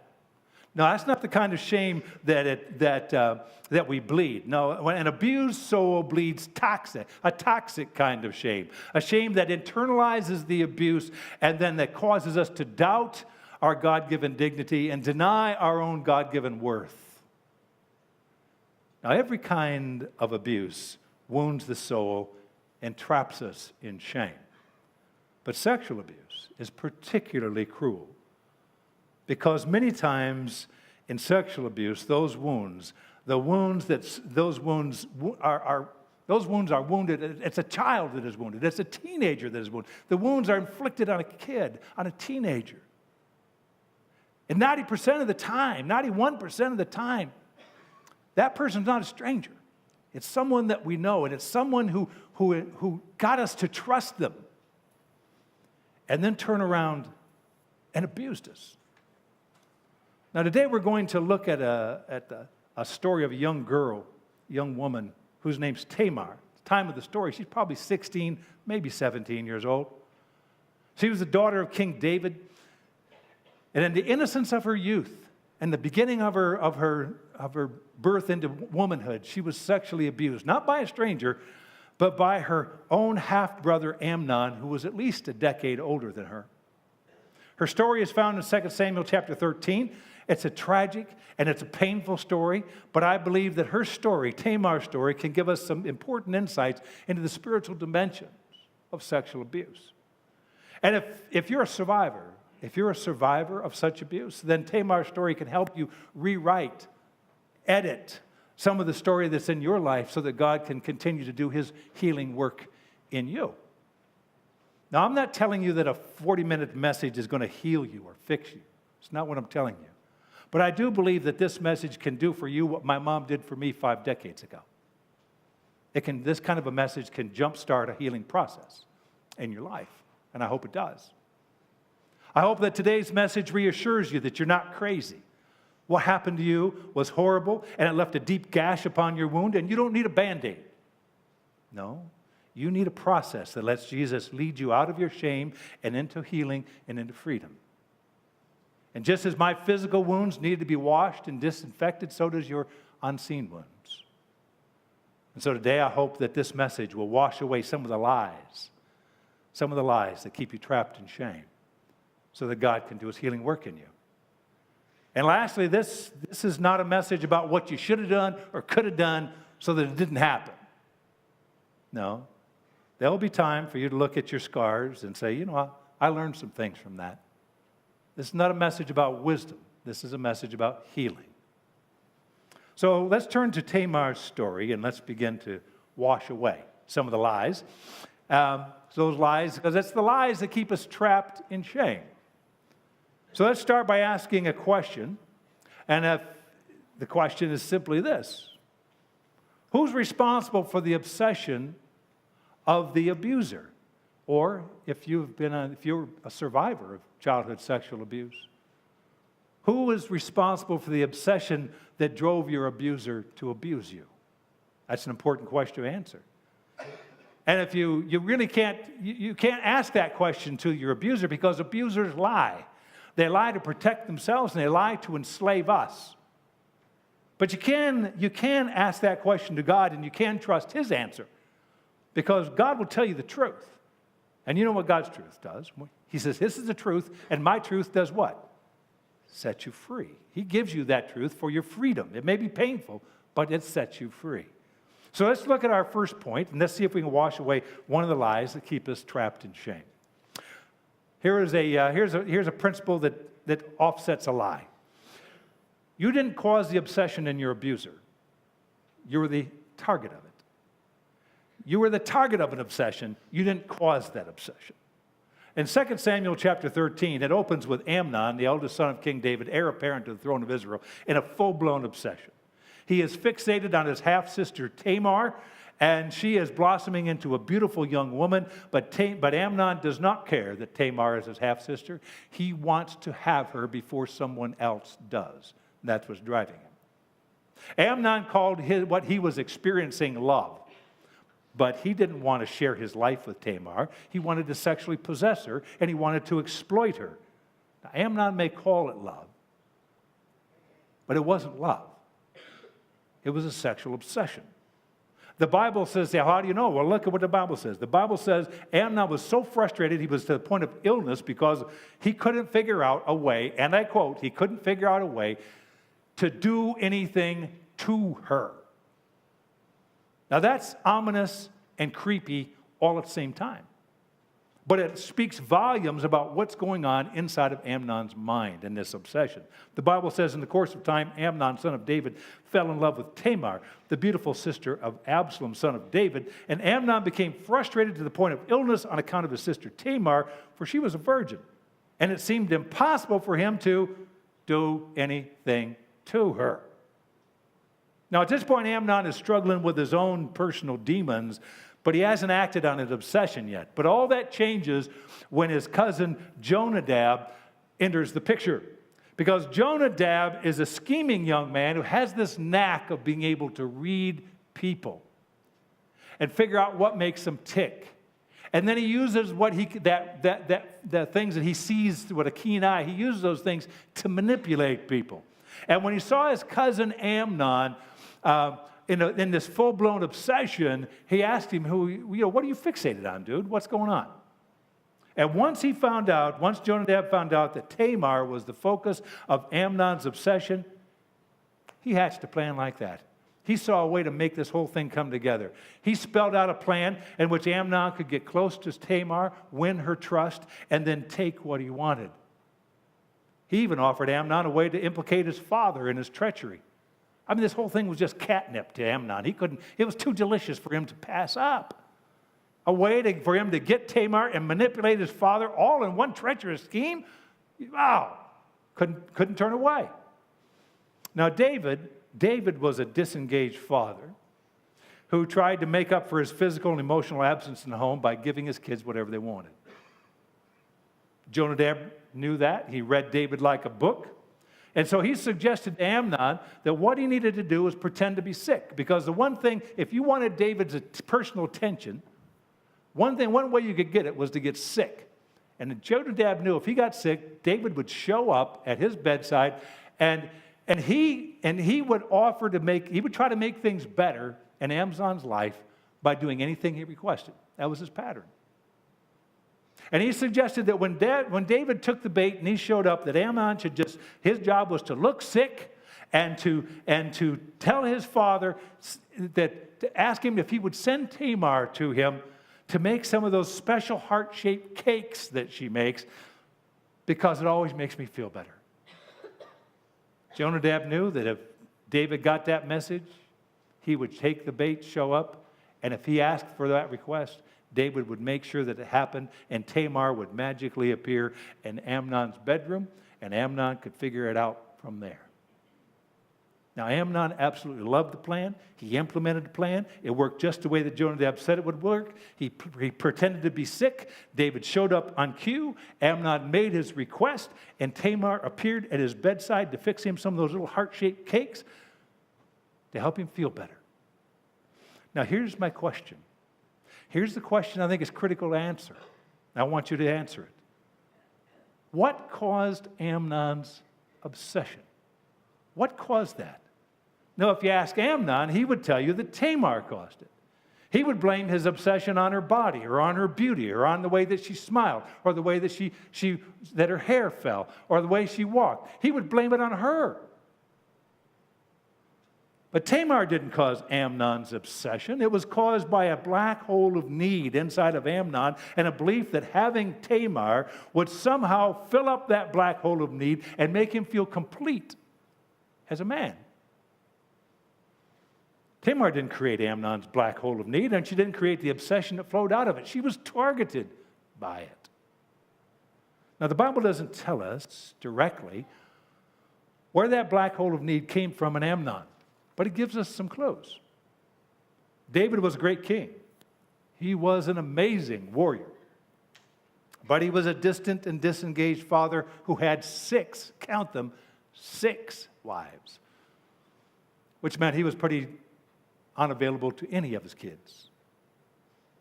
It seems that the only sure way that one of his sons could get David's attention was to literally be sick. Now, many men who grow up with a distant and disengaged father enter into adulthood with this black hole of need within them, and they become to believe that the sexual love of a woman will somehow fill that black hole up, cause the obsession to go away, and they will be complete as a man. They believe that somehow sexual love will do that. Now, some of those men who carry that kind of brokenness in their life marry, and they give that impossible task to their wife. I did, and it almost destroyed our marriage. Other men move from one sexual conquest to another, believing that, well, I just haven't found the right woman. When I find the right one, well, she will fill up this black hole inside of me, and she will make the obsession go away, and she will make me feel whole as a man. But then there's another group like Amnon, who not only want sexual conquest, but they want control. They want control. And because they want control, they become predators, and they target children and teenagers whom they can manipulate, and they can deceive, and they can overpower, and they can use to feed their obsession. And when a man or a woman does that to a child or a teenager, they become a sexual abuser. Now, if you've been targeted and abused by a man like Amnon, who systematically took what he wanted by controlling more and more and more of your life, then part of your healing is to take back control of your life. The fruit of the Spirit is self-control. That is, the Spirit of God wants to help you control you. He doesn't want somebody else controlling you. He wants you to control you, and he will help you to do that. And a simple yet profound way, a profound step to help you reclaim your life and get some of that control back in your life is to edit that internal story. Because directly or indirectly, that offender, that abuser, has probably told you in action or in words that you're the reason why they have the obsession. You caused the obsession, which is an absolute lie. It was an absolute lie. So I'm asking you, refuse to take blame for their obsession. Tamar didn't create the emptiness inside of Amnon. She didn't create the sexual obsession that grew out of it. That emptiness was churning inside of Amnon long before he ever laid eyes on Tamar. She didn't create the obsession. She was targeted by something that already existed. And when she was, Amnon hatched a carefully orchestrated scheme that ended up in betrayal and abuse. Now, I sat in my office a few years ago talking to a man who had targeted a 13-year-old girl online. He had groomed her for months and then convinced her to meet him face-to-face in one of our local parks. And when he showed up at that park, he didn't meet a 13-year-old girl. He met a police officer who put him in handcuffs and led him away. I met him because he asked for help before he went to trial. And so I sat down with him and I asked him, I said, well, let's start with this. How did you get here? And he said, what do you mean? I said, how did you start flirting with a 13-year-old girl online, and how did you get to a place where you thought it was a good idea to ask her to come to a face-to-face meeting at a park? How'd you get here? And he looked at me straight in the eye without blinking. He said, it just happened. I said, it just happened? I said, I don't believe that for a minute. I said, come on, be honest with me. I said, just start with something simple.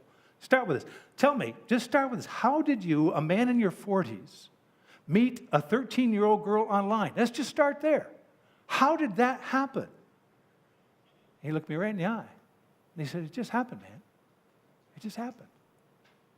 See, sexual abusers seldom take responsibility for their actions, and they seldom own the fact that they systematically and carefully groom a child in order to win their trust so they can betray that trust and use them.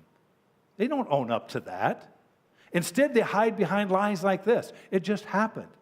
It's a subtle way of blaming their intentional exploitation of a child on chance.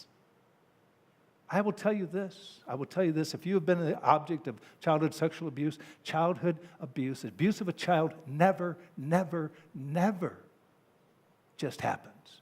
That is a lie. That is a lie. Now, as a survivor of abuse, you may have never considered it, or you may have already figured it out, but your abuse didn't just happen. And for many survivors, it is both enraging and freeing at the same time to have that happen. Probably somebody pulled a fire alarm. Let's wait a minute, see if it...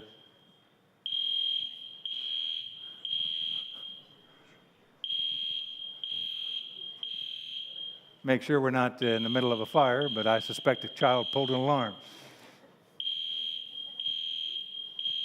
So you heard any good jokes lately? Uh-huh.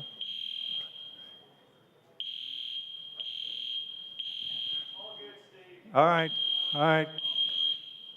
Can we get it to stop? Somebody got a gun? We'll just shoot it. There it is. No, it's back. Can we stop it? Trying? All right. I was preaching one time in a church and a bird flew in. Actually, it was a bat. He was dive bombing everybody. That was a little distracting. I was preaching at a church one time, and a cat walked in the back door, walked right in and sat right in the front row and listened to me. I said, "You got 9 lives. You need to get saved at least once. You know, come on." But yeah, strange things happen. This is one of them. So.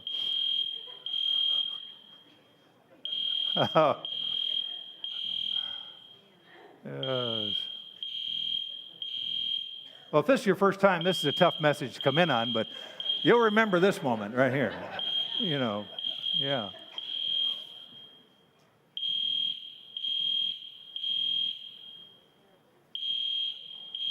Gosh. They want you to hear that thing, don't they? Yeah.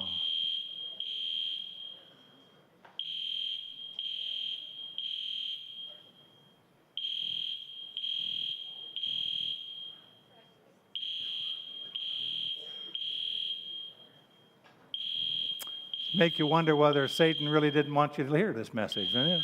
Yeah. You all want to go outside? We'll finish it out there. We're going to do that.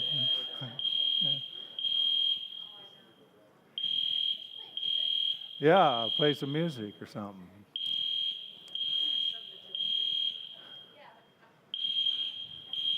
Ooh, that's annoying. With a capital letter A. My goodness.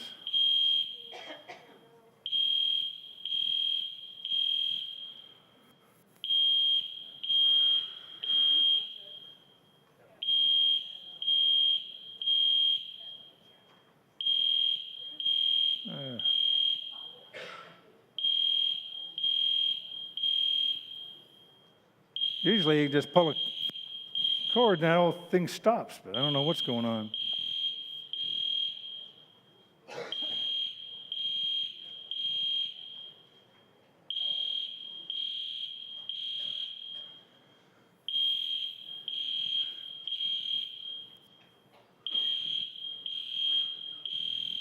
If you want to know what hell is going to be like, this is a foretaste right now.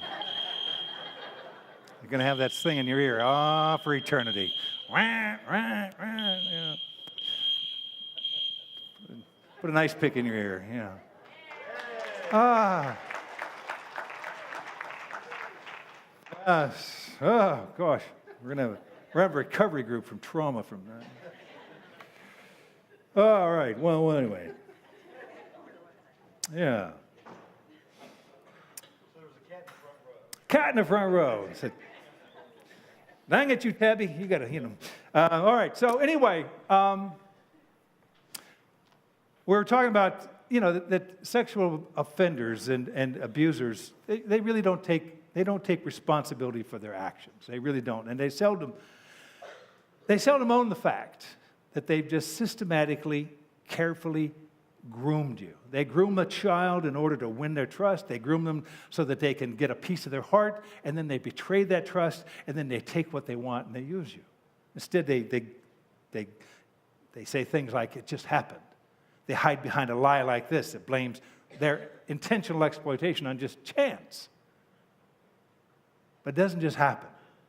It doesn't just happen. And when you figure that out, that what happened to you didn't just happen, someone did it maliciously, intentionally, methodically, on purpose.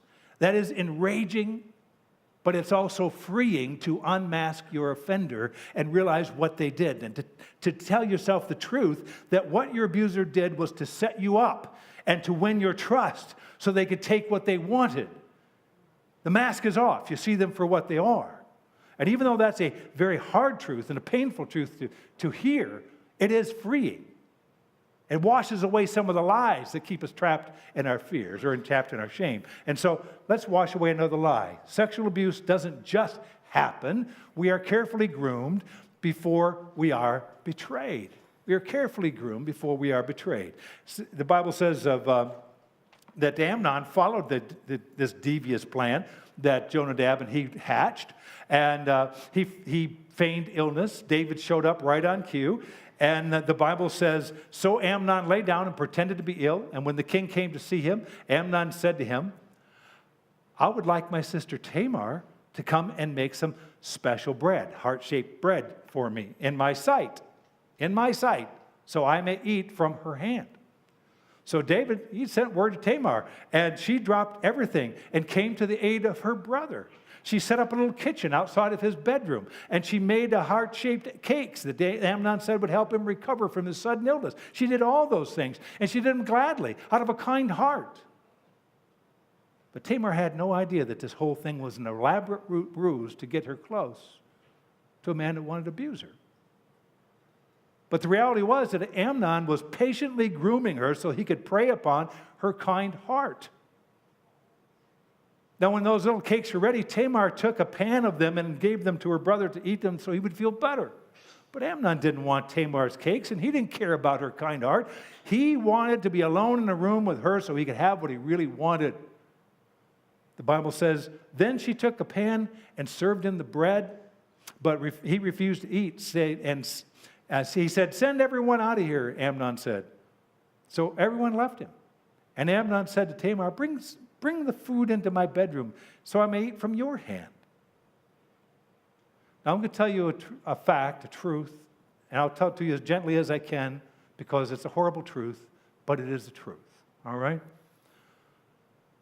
When an abuser grooms a child, they look for what that child is missing from their primary caregivers, and they offer to provide that missing piece that child longs for in order to win over a piece of that child's heart, to get them to trust them, to feel attached to them, so they can betray them and take what they want.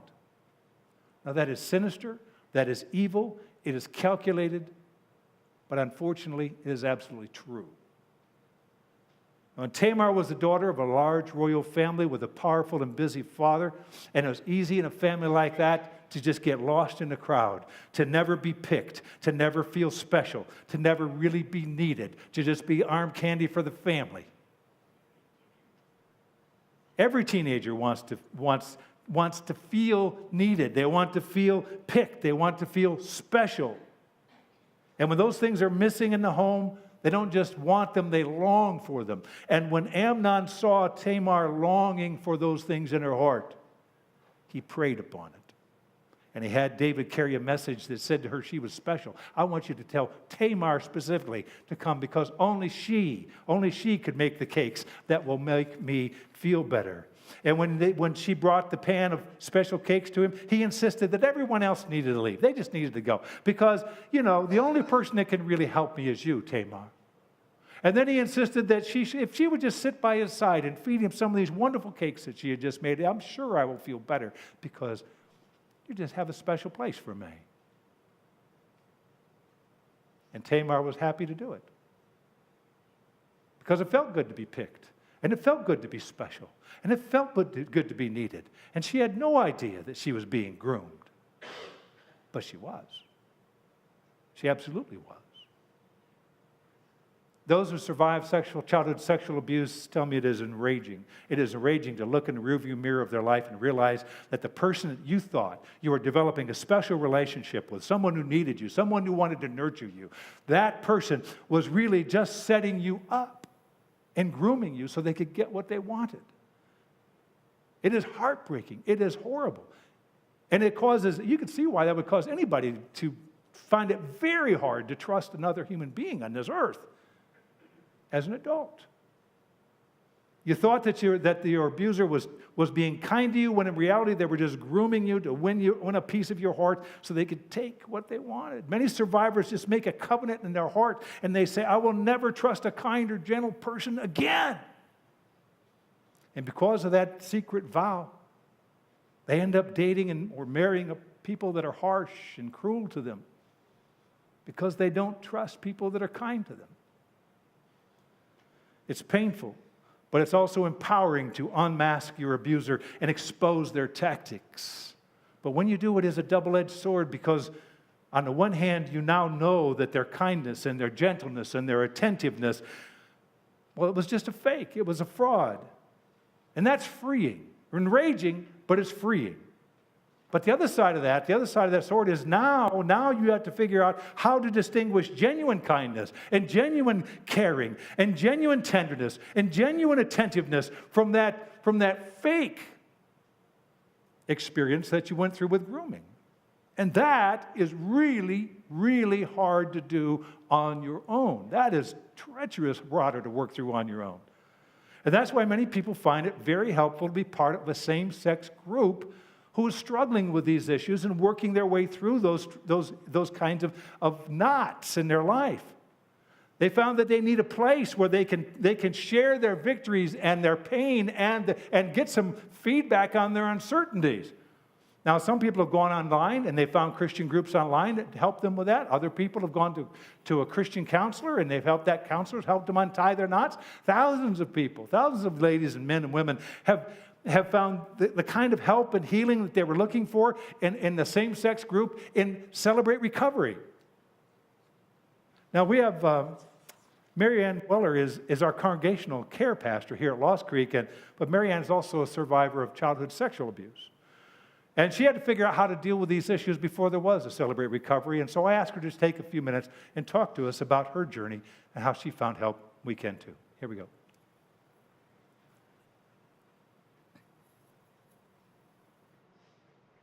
Probably the primary lie that I believed was that I wasn't worth making a stink over, because my mom said we couldn't make a stink in the neighborhood by addressing it.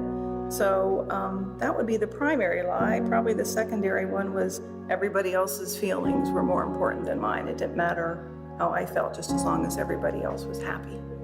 What gave me the courage to tell someone and start the healing process would have been seeing how it was messing up my relationship with my husband, and also being quite concerned about how it might impact our daughters.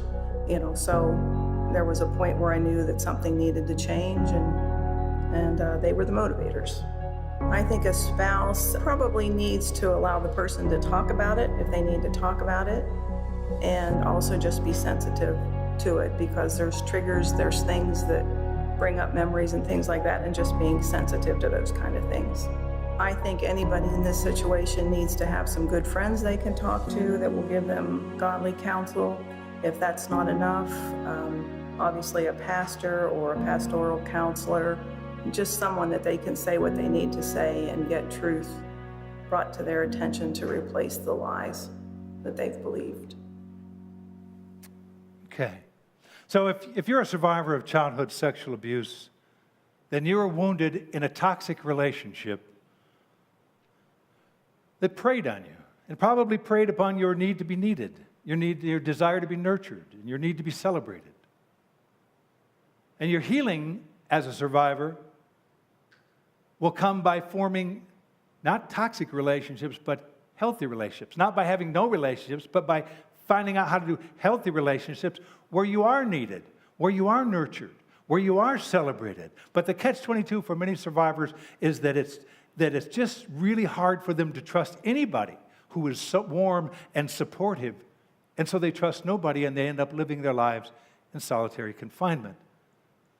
Now, one of the things that may help you to step out of that solitary confinement and step into a supportive, healing community is to take a step and to give back the shame that you're carrying, because it's not yours. It is your abuser's shame. So, and if you lay it down, they probably are not going to pick it up, but that doesn't mean you can't lay it down. And that brings us to this last point. The shame that you are carrying does not belong to you. So, gosh, let's give it back. Give it back to your abuser. You know, when everyone left the room, Tamar began to feed Amnon the cakes that he had requested. It was only then that Tamar saw the real motives of Amnon for the first time, because he reached out and he grabbed her and he asked her to give himself to him. And when she resisted and argued with him and said no and tried to reason him out of that, he became violent, he overpowered her, and he raped her. Now, raping your half-sister is a disgraceful act. And as Amnon looked in horror, he looked at this young girl in front of him, just that look of horror in her eyes, the tears streaming down her face, the utter humiliation of this young girl sobbing on his bed. All of that became a mirror to him that reflected his shame right back to him and said, "You did this, Amnon. You did this. This is your shame." And as a result, the Bible says that Amnon suddenly hated Tamar just as intently as he had desired her. He turned on her like that. And rather than owning his own shame in that moment, he heaped his shame upon the girl that he had just violated and raped. And he threw her out of his house and publicly humiliated her. Amnon said, "Get this woman out of here," and bolt the door after her. So his servant came rushing in, and he put her out and bolted the door after her. And Tamar put ashes on her head and wore an ornament, and tore this ornamented robe she wore that said she was a virgin. And she tore that, and she put her hand on her head, and she went through the streets weeping as she went. And Tamar lived in her brother Absalom's house, a desolate woman. What a terrible moment in her life, you know? But throwing Tamar out into the street, by doing that, what was Amnon saying? He was acting out this picture, this message. She tried to seduce me while I was sick. And I rebuffed her, and I threw that degenerate woman out of the house, and I locked the door after her so she couldn't come back in. He cast himself as the victim and Tamar as the seductress, the perpetrator. And he said, she tried to take advantage of me. And in doing so, he heaped all of his shame and all of his disgrace on his victim. Tamar was in shock from the rape, from the humiliation. She left Amnon's house that day carrying her abuser's shame, not her own, her abuser's shame. She tore her dress that said she was a virgin. She put ashes on her face in mourning. She put her hand on her head as she walked down the street. That was a posture of desolation when a person was taken captive by an enemy and marched through the street of a city to mock him. They put their hands on their head as they walked, and they wept. That was what you did as a captive, and that was what she was doing down the streets. Absalom, her brother, found her wandering through the streets sobbing, and he immediately understood what had happened. He took her home, and Tamar's rape became a family secret that nobody could talk about, not even Tamar.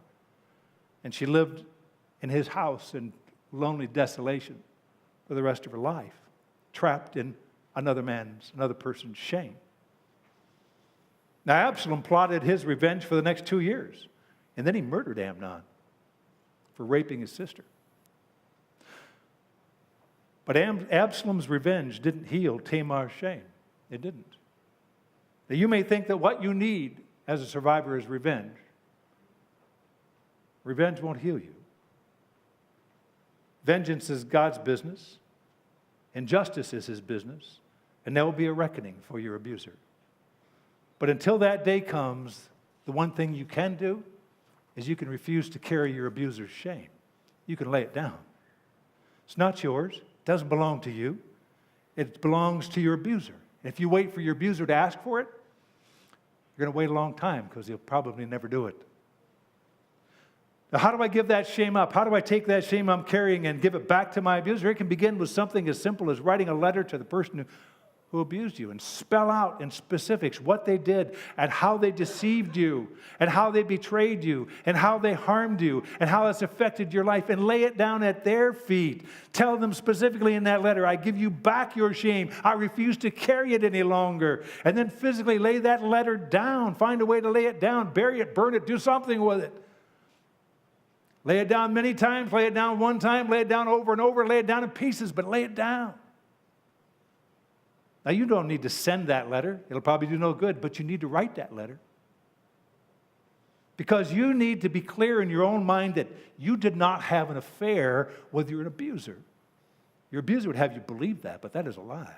You did not have an affair with your abuser. You were targeted, groomed, deceived, betrayed, humiliated, and hurt. And that person did that, all those things, with systematic and shameless intentionality. It is not your shame to carry. So I'm asking you, lay it down. Give it back. You don't have to stay trapped in shame. There is a way out. And it can begin by picking up a pen and writing a letter. It can begin by picking up the phone, calling a counselor. It can start by showing up on Friday night at CR and being part of a group that's recovering. It can start by going to Salem on Monday night, be part of a group. Go to another CR on another night somewhere that's near you. But take a first step. It starts with the first step. There is a way out of your solitary confinement. It starts with the first step in which you, maybe for the first time, you celebrate your own dignity. You celebrate your own value. And you step into healing and recovery. I hope you take that step. I hope you take it today. God bless you. If I haven't met you yet, I'm going to be right over here.